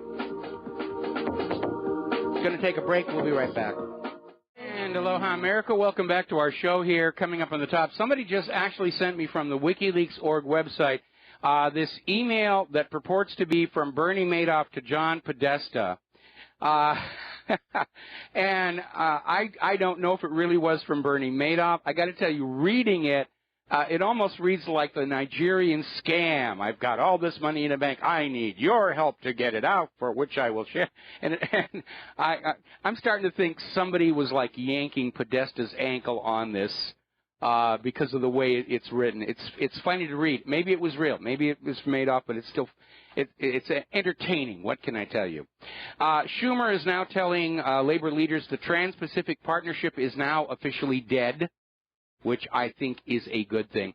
Now, getting on back to the ramifications of Trump's victory, do you remember a while back when Newt Gingrich was talking about the possibility of a Trump presidency, and he made that weird comment that Trump drives the establishment crazy, he's uncontrollable, he was not in the secret society, he hasn't been through the initiation rites, and they have no idea how to relate to him? Well, yeah, that's why we liked him. He wasn't part of the clique. He wasn't part of the elites. Wasn't part of that established political machine. That's why we liked him. That's why we disliked Hillary Clinton. Hillary Clinton was just going to be more of the same that we've already been through. The Syrians are absolutely delighted at Trump's victory, saying that American voters have chosen to put a stop to the U.S. financing of terrorism, because the Syrians are just as aware as you are that the U.S. government, President Obama, then Secretary of State Hillary Clinton, were actually funding and supporting ISIS. And by the way, apparently ISIS over in Mosul is now using chemical weapons. Ooh, bad ISIS. They're committing war crimes here. Over in Syria, the fighting is still going on. It doesn't look like Russia has started their push into Aleppo, but the Syrian forces have managed to enter Manag Air Base, primarily trying to recover wounded and dead, but they are continuing to make gains. Oh, there you are. Okay. All right. Apparently over in Brussels, Juncker is threatening the Prime Minister of Italy. You will obey the EU. Because it does look like the EU is starting to come apart. They're dealing with the Brexit. They're trying to figure out some way they can overturn that. And you've got other countries. France is talking about leaving. Italy's talking about leaving.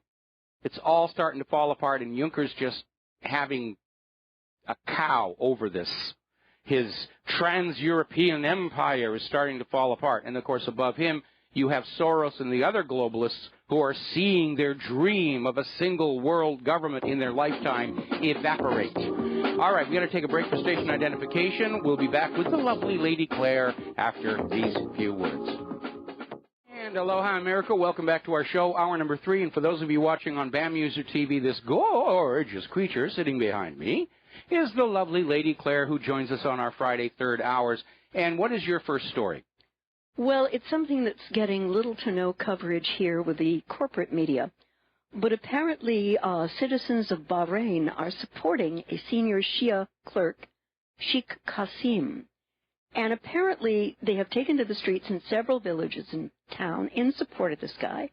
Today, a mass protest was held near Imam Sadiq Mosque in the village of Diraz, which is the hometown of the cleric. And they condemned Manama's continued ban on holding Friday prayers in the village. You know, our Muslim people are very serious about their Friday prayers. And to not be able to do that is pretty darn devastating. On June 20th, Bahraini officials stripped the 79-year-old cleric of his citizenship less than a week after suspending the Al-Wefaq National Islamic Society, the company's main opposition bloc, and dissolving the Islamic Enlightenment Institute founded by this guy, and the opposition Al-Risala Islamic Association. And this is happening even though there are mounting security measures. And I look at this situation. The Al-Khalifa monarchy is Sunni. Most of the residents of Bahrain are Shiite. And to create this level of political oppression, you know, so far the protests have been relatively peaceful, but if it gets out of control with the U.S. and U.K. not making any concerted efforts to blunt the anger of Shiite Bahrainis by negotiating even some minor concessions, this whole thing may blow up in the Al-Khalifa monarchy's face like a bad trick cigar. And the U.S. and U.K. would find themselves kicked out of their military bases, yeah, including that brand new one that Prince Charles just inaugurated. Right. But I think a lot of the tension in this whole Muslim world is going to start to fade now that Trump has won the election. For one thing, he's already removed from his website the comment about banning all Muslims from coming to this country. So he's already pulling back and saying, okay, this needs a rethink. Yeah. We know that Israel, of course, is still completely oppressive of the Muslims. They've now banned the public call to prayer that goes on out there. So I guess everybody has to use their wristwatch and figure. You mean in Jerusalem or in all of Israel? Actually, I think it's. I think it's just one area. I think it's around Jerusalem, yes, if I recall correctly. Yeah. I watch the U.S. and U.K. watching this go down and making no positive efforts to try to tamp down some of the violence here, and I don't get it. They're just not seeing things through. Well, Bahrain is simply a place where they're going to have their military assets, and the U.S. government only makes an issue of human rights when they can use it as an excuse to go on in and take over somebody else's country. Right. Once that country is firmly under U.S. control, they don't care what happens to ordinary people. Yeah. Look at every U.S. Overthrown country in the world. Look at how the quality of life has absolutely cratered following that U.S. intervention. Right. Our government doesn't care about ordinary people, and that includes people here in the United States of America. And I'll give you an example. This being Veterans Day. Yeah. Okay. Right now, the illegal immigrants and refugees are getting all kinds of support and help, and our veterans are still sitting on waiting lists to get treatment at the VA. Many of them have died waiting for that treatment. This is so wrong, Michael. This is so wrong. The VA spent, what, $20 million on artwork to make their place look better. Yeah. There was this tragic case that was actually over in Sweden, which illustrates this is a global problem, where a homeless veteran froze to death in the streets. Take that, Al Gore. And at the same time, these refugees are being given housing and food and clothing at taxpayer expense. Why are the illegal immigrants and the refugees in any country a higher priority than our serving military or our military who have served and are now dealing with the aftermath? It shouldn't be. It just shouldn't be. It makes a joke of all these politicians who get up on Veterans Day and they say all the things, our veterans, you know, don't you want to be a veteran too, you young people here? Just sign on to the dotted line. But it really is, it is a crime. And I've said this before, whether you agree with all these wars or you don't, and I most assuredly do not, we as a nation do owe a debt of honor to every single American who's put that uniform on and have suffered harm for it. Yeah. We owe them. The government is supposed to be taking care of them on our behalf using our tax money. Unfortunately, they're taking our tax money and they're sending it off to places like Israel, and our veterans are being neglected. Yeah. And they've made a special effort to deal with the homeless veterans because that was an embarrassment in the media, but there are still homeless veterans out there. Yeah. Now, I'm going to take a second to do a shout-out to our on-air affiliates who are rejoining our network. We're in our Friday, Hour 3 with the lovely Lady Claire. And what is your next story? Well, apparently next week, Obama is set to greenlight the disputed Dakota Access Pipeline.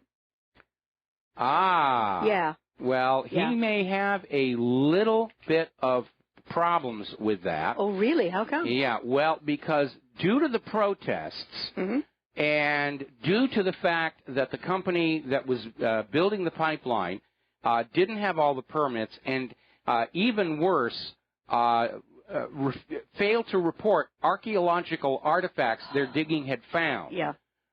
Norway's largest bank, DNB, is considering pulling their investment out of the project until the Standing Rock Sioux tribe, you know, their grievances are met. Yes. Now, Obama was talking before about telling the Dakota Access Pipeline Company to reroute the pipeline, and he may do that, and that would solve everybody's problem. Right. And apparently there are supposed to be some more protests on Tuesday. And to any of people around the Standing Sioux people who are very concerned about the quality of their water for themselves and future generations, and that is certainly a tremendously legitimate concern. Please, we can all identify with it, especially the people in Flint, Michigan. Oh, yeah. And these lands are also religiously important to these people. Now, imagine how you would feel if you've spent your entire life in a town and there's a church and there's a cemetery behind the church and a whole bunch of your family are buried there, and all of a sudden some oil company comes through and says, we're going to dig up the cemetery because we got to put a pipeline through here. Yeah. How would you feel about that? That is how the Sioux are feeling about this pipeline. And I am reaching out to anyone listening to the show who knows anyone who will be going to the protests. Please remember, keep it peaceful, because they're going to be horrifically outnumbered and outgunned, and there are tremendous potentials for dangers to themselves and their kids, and apparently the people who've been policing this, privately or otherwise, have no compunction about using, the gas and the rubber bullets, and they were on one occasion live rounds. Yeah. Apparently, one of the protesters was shot with a full live round for no reason at all. And this is the fascism that our nation has decayed into on full display, where we have a confrontation between the people who are on their land and want it protected, and a corporation is coming from completely outside, and they want to go on through with the pipeline. And whose side is the government on? It's on the side of the corporation. That's fascism. Yeah. And this move, if he does it on Obama's part, is simply a continuing and painful demonstration that he is no less beholden to his corporate masters than his Republican colleagues are. Absolutely. Yeah. I'd now like to talk a little bit about health care, and money. There was a poll recently that indicated that half of America cannot afford more than $100 a month on health insurance. More than 52.5% in this poll said that they couldn't afford to spend more than $100 a month on health insurance premiums. And this poll comes from Health Pocket, a technology company that compares health plans. And the group asked survey respondents at the beginning of open enrollment what was the highest monthly premium they could afford to pay for health insurance in 2017. And more than half of the respondents said $100 a month or less, while 15.9% said that they could afford to spend $200 a month. Just over 11% said that they could afford $300 a month. 5.5% said that they could afford $400 a month, and 4.8% said that they could spend $500 a month, and 9.8% said that they could afford $500 or more. But there are double-digit increases happening in the Affordable Care Act, which is cratering, Michael. People are getting less choice and higher premiums. I think that this legislation, which was supposed to be... It was another gouging of the American people. Obamacare's real purpose, it was written actually by the health insurance companies themselves. They wrote up this bill, came on into Obama and said, put your name on this, call it Obamacare, and move forward. This was all about gouging Americans for more money by the health insurance companies, who would then share some of the goodies, the loot, the booty, with the government through taxes. And our government is hopelessly in debt and dead broke, especially after all these wars. So they were desperate for finding another way to take more money away from you, and so they went along with this. And the net result was we didn't get to keep our existing plans. We didn't get to keep our existing doctors. We were forced onto these Obamacare-compliant health insurance policies, which are way more expensive than we had been paying before, and even worse, they have deductibles that are just absolutely through the roof. The vast majority of Americans who've been forced to buy these health insurance policies will never actually use them during the course of a year, because they'll be paying full price for their medical care, and they still can't quite reach that deductible to get any benefit whatsoever. The only way you're going to get past that deductible is if you suffer a major illness or injury, and nobody wants to go through that. This was just a flat-out giveaway to the health insurance companies, and people cannot afford these policies. They're not buying them. The health insurance companies are now actually in trouble because it didn't work out. They're crying for a new bailout, which, by the way, was also part of the Obamacare law, that if this didn't work, the taxpayers would be forced to bail out the insurance companies. And I think now that the election is over, I'm waiting for Obama to come on out and scream about human-caused global warming and hit us all with a carbon tax. By executive order, by the way. By executive order. And, in Europe, they've got us beaten us 15 ways from Sunday. A lot of times it's a single-payer program. It's the basic Model T Ford. But the insurance companies make up their money by people who want to have more elaborate programs. Care is matched to need, and, they work. Because so the system is being run to actually provide good health care. And Obamacare was never about that. Obamacare was just another cash grab by a desperately broke and hopelessly in debt government. And again, I'm glad Donald Trump won the election. I would not want to be in his shoes, because he's inheriting an absolute mess. Basically, Obama and Clinton and Bush have driven the ship of state into that iceberg. It's down by the bow, and we're expecting Donald Trump to come on board, take the bridge, and somehow get the USS Tannic to New York, and even if he gets it there, all anybody in the media is going to do is complain about the dent in the bow. Right. But he wanted the job, and now he's got it. But he's probably only just now becoming aware of some very ugly realities about the true nature of our nation and its economy. Yeah. Remember in Greece how Papandreou and Goldman Sachs cooked the books to hide from the EU and the Greek people just how bad their debt was, and it remained hidden until the new Greek government came on in and saw what a total mess it was, and then the new Greek government turned around and said, can we have a recount? Maybe we didn't actually win this, you know. Yeah, I hear you. But I hope that some positive things may come up to make health care available and affordable for more of America's citizens with the Trump administration. Well, again, we need the cost of this stuff to come on down. Yeah. Americans are paying anywhere between 20 and 40 times the cost for medicine and treatment that's identical to what you're getting in other countries for far, far less.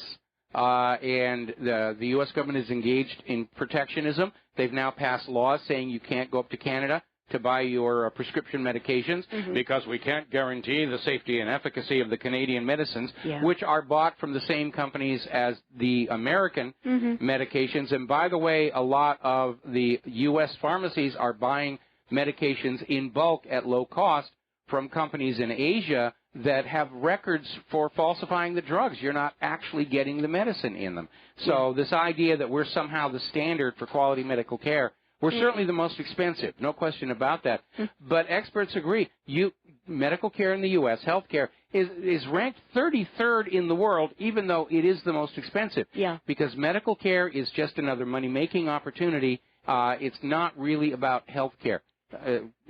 This money junkie fever has corrupted our entire society. And again, I don't have a problem with people who want to become rich, like George Lucas or Steve Jobs or James Cameron, whom I admire greatly, who make something, who contribute something, a movie, a computer, whatever, and we voluntarily give them our money. Yeah. They become rich. That's how capitalism is supposed to work. Okay? I agree. And the other thing. I have a finishing thing, and then I'll go back to this. All right. But there has to be a balance in society between those who are obsessed with money, those who genuinely want to heal the sick, or invent some new thing that will make our lives better, or simply maintain and repair what we already have.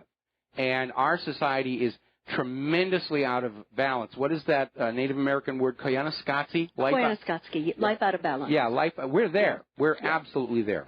Yeah. Go ahead. Speaking of health, one of the things I have noticed, and I have a friend who is going through chemo right now, pancreatic cancer, stage 3. Ouch. And what I did for her was I put together all of the nutritional information and links that her doctor should have been sharing with her, but didn't. And when it comes to your health, I would say one thing very firmly: knowledge is power. Start to educate now I need to put in a disclaimer here. Yes. Claire and I, are not doctors. No. I played one once in a movie. That doesn't count. Yeah. Okay. And we're not offering medical advice to people who are suffering cancer. You should be going to your doctor. But at the same time, it's okay to take responsibility to be looking after your nutrition, because currently medical schools don't really spend a lot of time teaching doctors about things like nutrition. Yeah. It's all about what product to offer for sale for whatever the patient seems to have that day. Right. But it's important, and if you have a doctor who's open, sometimes you can educate them, and that is not a bad thing at all. We have actually done that when Claire was going through her joint pain, and the doctor had absolutely no idea that exposure to formaldehyde precursors could trigger these symptoms. Nope.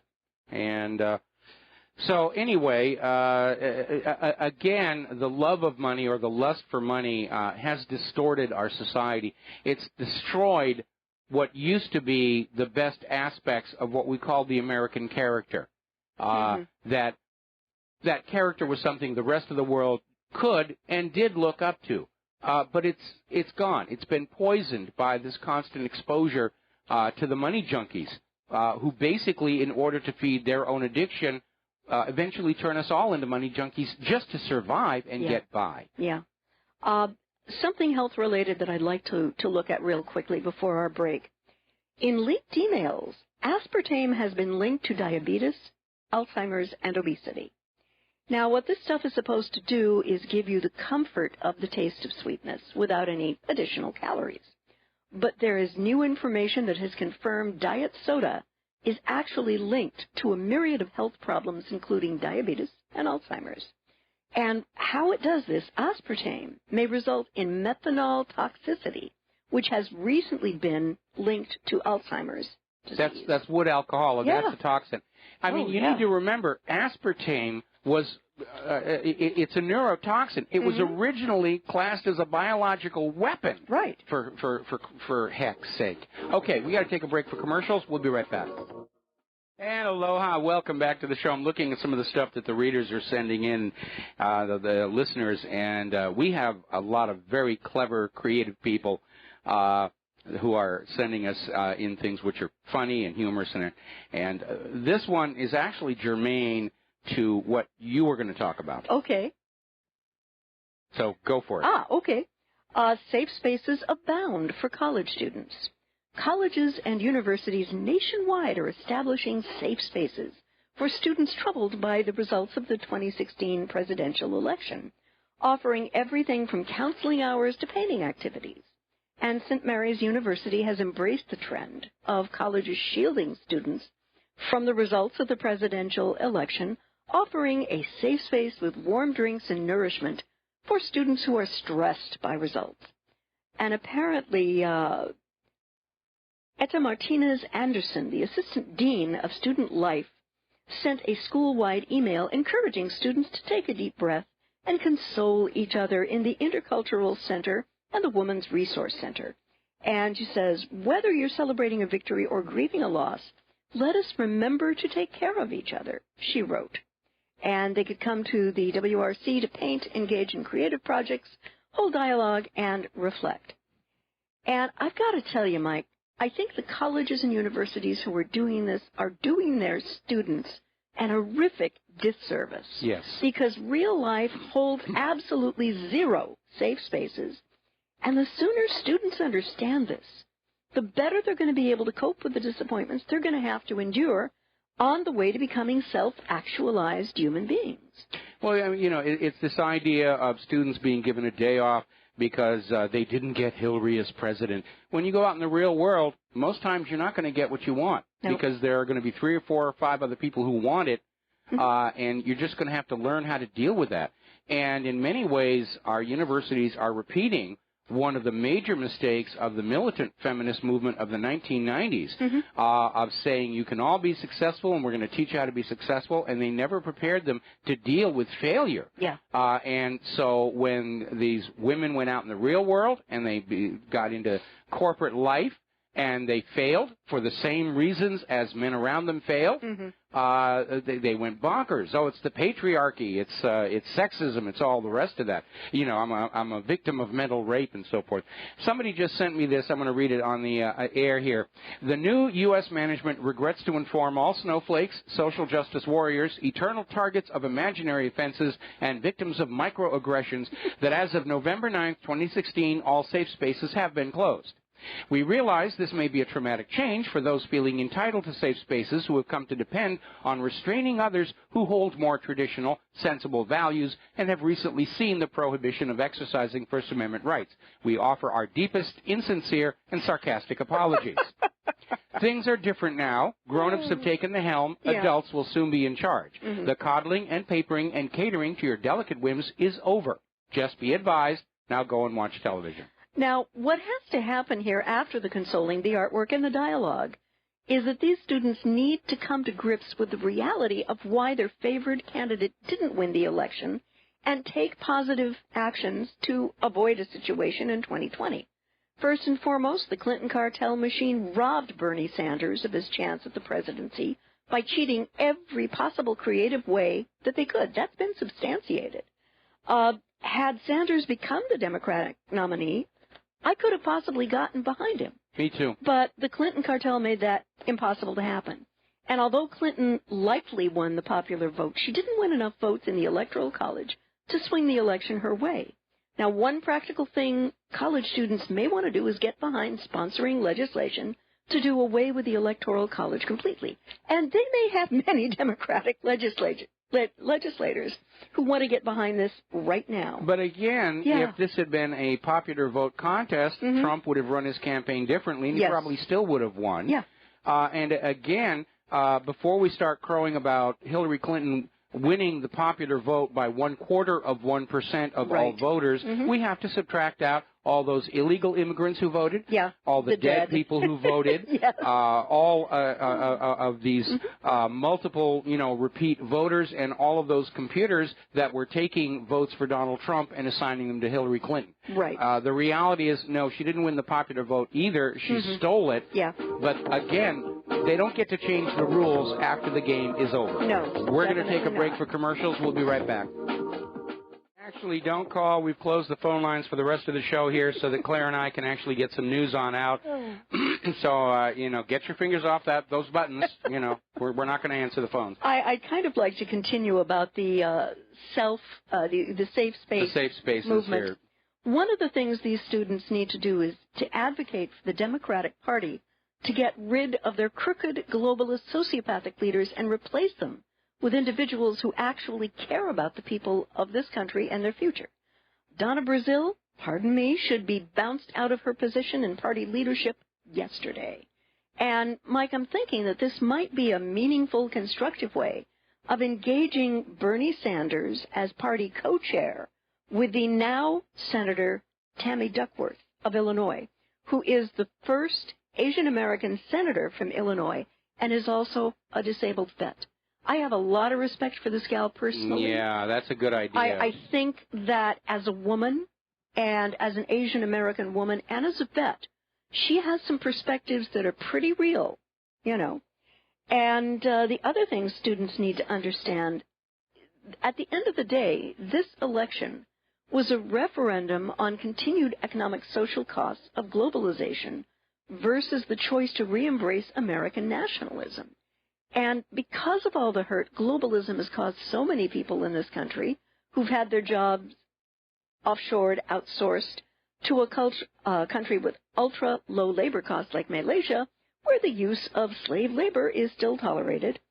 Well, we have slave labor in this country. It's called the prison industrial complex. I know. And I keep going back to this over and over again, this idea of Adam Smith, where if you're just being greedy for yourself, you're going to improve the system as a whole. And so we had this generation of corporate leaders who grew up out of the Harvard MBA program in post-World War II, thinking, well, we'll just move all the manufacturing to these countries with low labor costs. And under the George W. Bush administration, there was actually incentives written into the tax code to take these jobs to other countries. Right.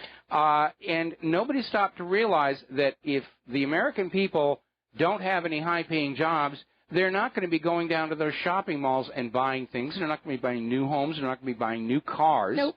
And nobody was really thinking about that. And again, I maintain that if there is one entity that is supposed to be looking out for what is best for the country as a whole, that has to be that federal government, and specifically the White House. And I think Trump is probably going to be doing a lot better job of that long view overview than we saw from Obama or Bush or Bill Clinton or any of these other people who were just there to help their cronies get richer at the expense of the American people. And perhaps at the end of their safe spaces odyssey, these students may need instead their Buddha on the road moment to see what has happened to the country over the last 12 years. These wars, promoted by both Bush and Obama, have not made us any more safe. However, they have lined the pockets of major corporations quite well, but cost we the people trillions. Domestically, the effects of homelessness and hunger have escalated mightily, and homeless tent cities have expanded all over the country in 2016, as well as childhood hunger. We're actually in a worse economic condition today than during the Depression of the 1930s. We have a much higher real unemployment rate. Unemployment peaked at 25% during the Depression of the 30s. Now it's close to 30% here with no signs of reversing. And I have a message to all those warmongers out there. Do you really think we're going to be able to fight a war against Russia or China when you have these whining, simpering, little weak sissies created by our educational system who have to run and hide in the closet when they hear a bad word?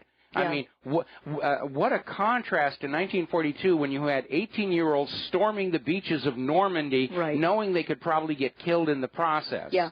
And you think you're going to take this group of weak social justice warriors and snowflakes and actually turn them into a seriously capable military force? I don't think so. Not going to happen. And I would like to hope that if these students really take a look at how bad it is in this country, that the first reaction is going to be anger. How could this be allowed to happen?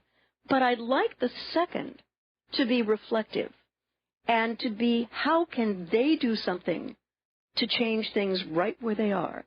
Well, they can volunteer at some charity they feel good about, which does feed the homeless, help the lonely, elderly, and medically fragile.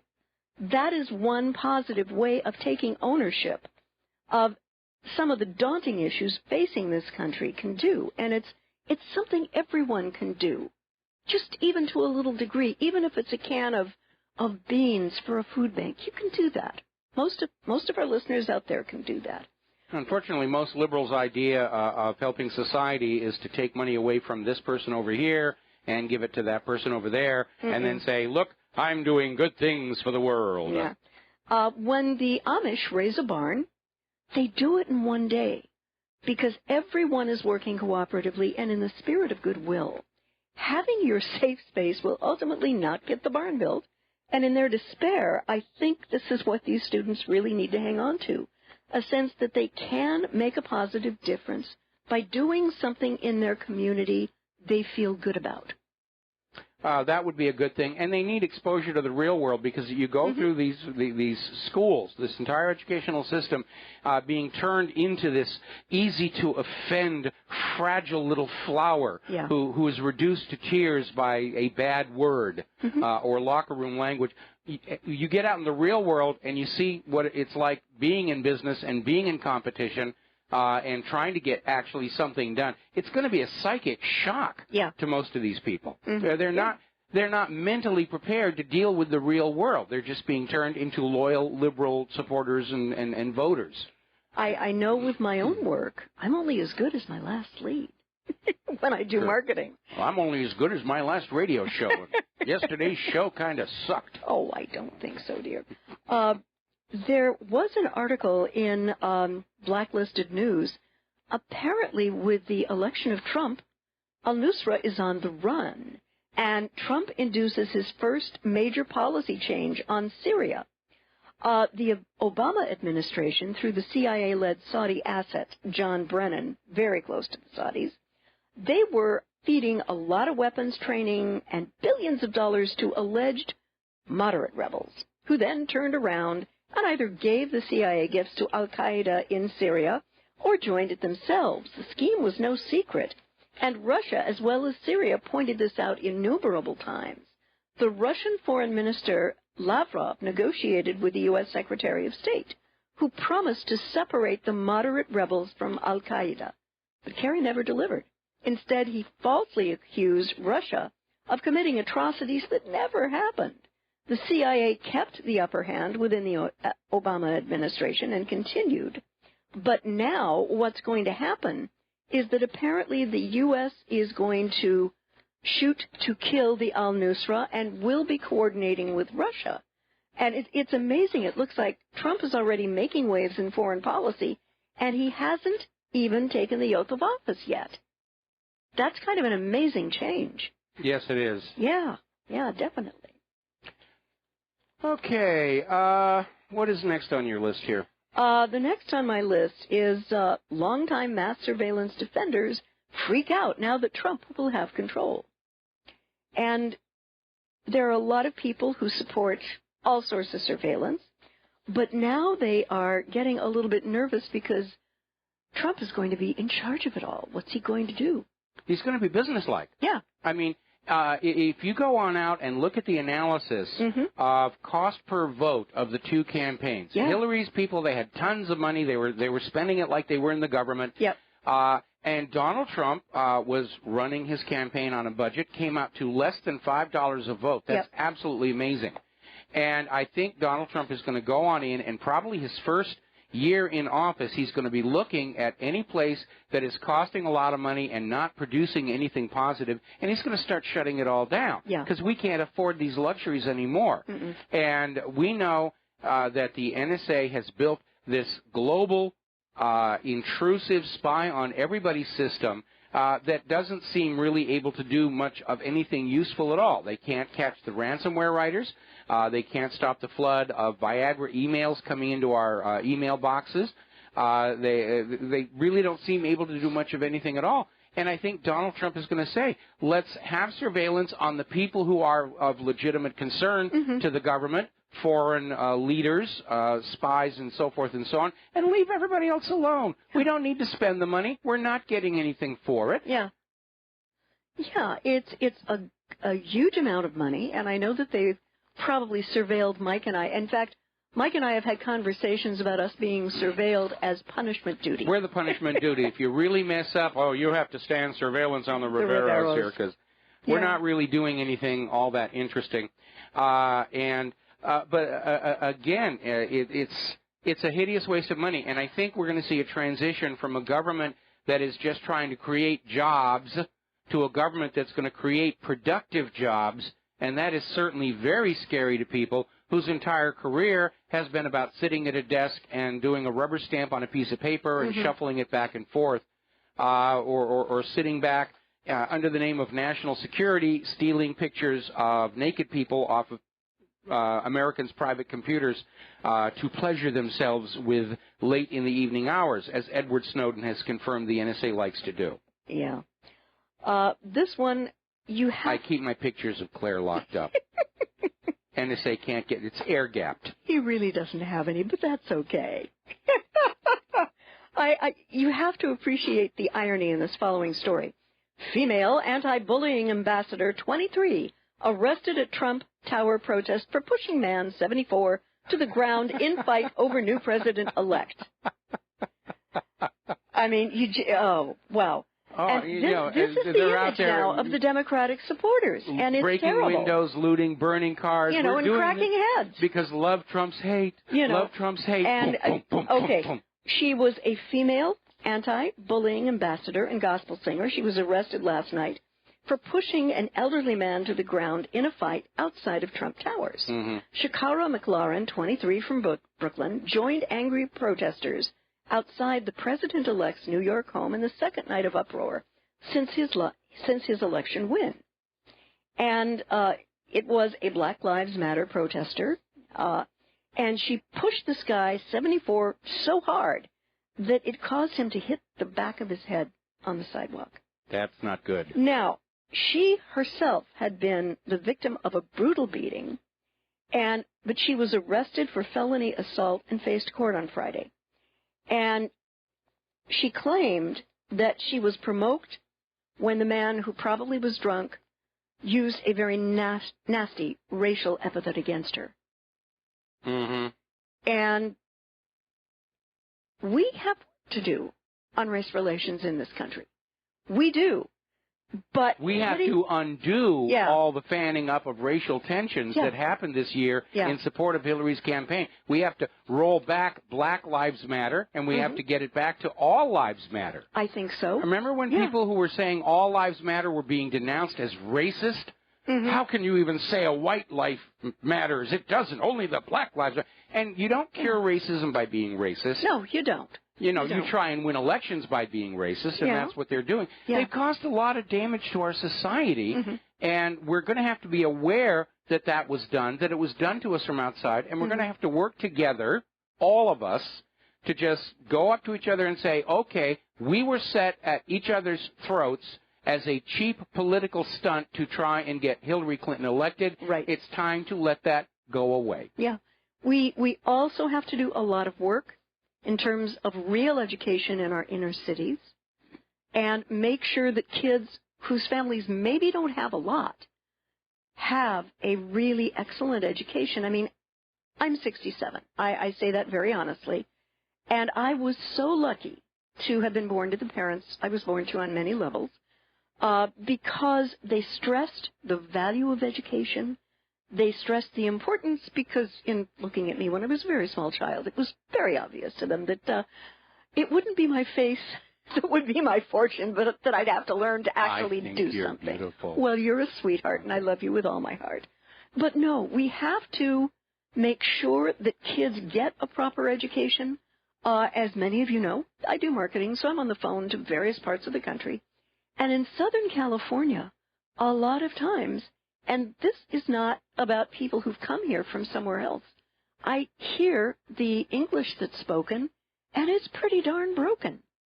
You know, I can sort of decode what they're saying on the other end of the phone, but with great difficulty. We have to fix that. It's Ebonics. Well, you know. Okay. Yeah. It's going to have to be an holistic process. Yes. Okay. We have to bring back the industries in order that we know what we need to teach our children in order that they will have jobs in those industries in order to be able to buy homes and fuel the economic system. I wish it was as easy as saying if we change this one thing, everything else will fall into place. It's not. Although obviously abolishing the Federal Reserve would be a good start in that single point solution. But we're going to have to heal this nation across the entire nation all at the same time. Fix the infrastructure, bring back the factories, bring back the manufacturing, bring back healthy agricultural produce that the rest of the world wants to buy. I mean, they've now announced the Trans-Pacific Partnership is now officially dead. That means our government can't arm twist these other countries to buy our GMO produce. Okay, so if we want to be able to export agricultural products to other countries, we'd better grow what those countries want to buy and not what Monsanto wants us to force them to buy. Yeah, I mean, Russia's got it. Russia's completely banned all GMO products. And they're turning out healthy food that other countries want to buy. And they're buying it. Yeah, and they're buying it. And meanwhile, America's farmers are shipping cargoes of corn to China, which is also non-GMO, and it's getting shipped right back. Yeah. Because they've been so reckless with all of this technology that even farmers who think they're growing natural organic corn, their fields are being contaminated. And Monsanto tries to sue them for patent infringement when it should be dealt with as an industrial accident. Yeah, it's completely the wrong way round. And by the way, speaking of Monsanto, did you know that Obama signed the Monsanto Act? Yeah, I know. Yeah. And wasn't it one of his campaign promises that he was going to get this GMO thing under control? Yeah, but there again, you know. But I don't think Obama is going to be able to protect Monsanto from all these civil lawsuits that are coming on up. Right. And okay, we got to take a break for commercials. We'll be back with the final segment of our show after these few words. Aloha, America. Welcome back to our last segment of our show on this Pauhana Friday. And just to kind of sum up, what a week it has been such a roller coaster. But what Claire was talking about before, this idea of the safe space, that you're in your little protected liberal bubble and everything's going to be what you want it to be, and if it isn't, you can go and cry. I think that actually is a big part of the problem with Hillary's supporters. Because all during this year, when the DNC was sabotaging Bernie Sanders and throwing the nomination to Hillary Clinton, she and all of her supporters just had this unshakable sense of inevitability that it was going to happen the way they wanted it to. Not only inevitability, but entitlement. That's right. That was what made it so grating and irritating, honey. Yeah, this entitlement, it's mine, it's my turn, we don't care what you voted to say. And when I was talking about that psychic shock when you get out in the real world, I think it just happened. And it happened to the people on Hillary's campaign. It happened to her supporters in liberal universities across the country. And it certainly happened in the corporate media, which, let's be honest, is for the most part very liberal themselves. And they were not mentally prepared to deal with it. And that's why we're still seeing all this whining and crying and trying to find some way they can warp reality back to what they have decided it ought to be. And they're not really coping very well with Trump's election victory. But overall, I'm seeing the amount of whining and crying and screaming in a steady decline across the corporate media. And I think people more and more are accepting that Donald Trump did win the election. Now that Newsweek's, Hail Mary hope of a tying the electoral votes is now rendered impossible by Arizona certifying for Donald Trump. I think we're going to start seeing things start to tone down. Certainly the number of people who are at these anti-Trump riots are in decline. They're still violent. They're still out there putting out a very ugly public face of liberalism and the Democrats in general for America and the world to see. There have been a lot of arrests, 135 people arrested in Los Angeles alone. But I think we're probably going to see that start to fade over the weekend, and it's going to calm down. Is Soros ready to give up? No. Is Hillary ready to give up? I don't think so. But I think that a lot of people are probably now putting pressure on Hillary to just go quietly into private life, because if she keeps pushing at this, it's going to start breaking open aspects of the government that nobody wants to see broken open. And so we'll see what's going to happen on that. But my sense of it, just kind of a gut call, is that the anti-Trump, let's steal the White House for Hillary furor is dwindling and fading fast, and I think by Monday it will be a memory at best. So, happy Veterans Day to all of our veterans out there. We're going to get on out of here and get something useful done with the rest of the day. We'll be back here on the Republic Broadcasting Network on Monday. So have a really good weekend, and try and be gentle on all those brainwashed people who still think Hillary was a good idea, and we'll be back Monday. Aloha, America.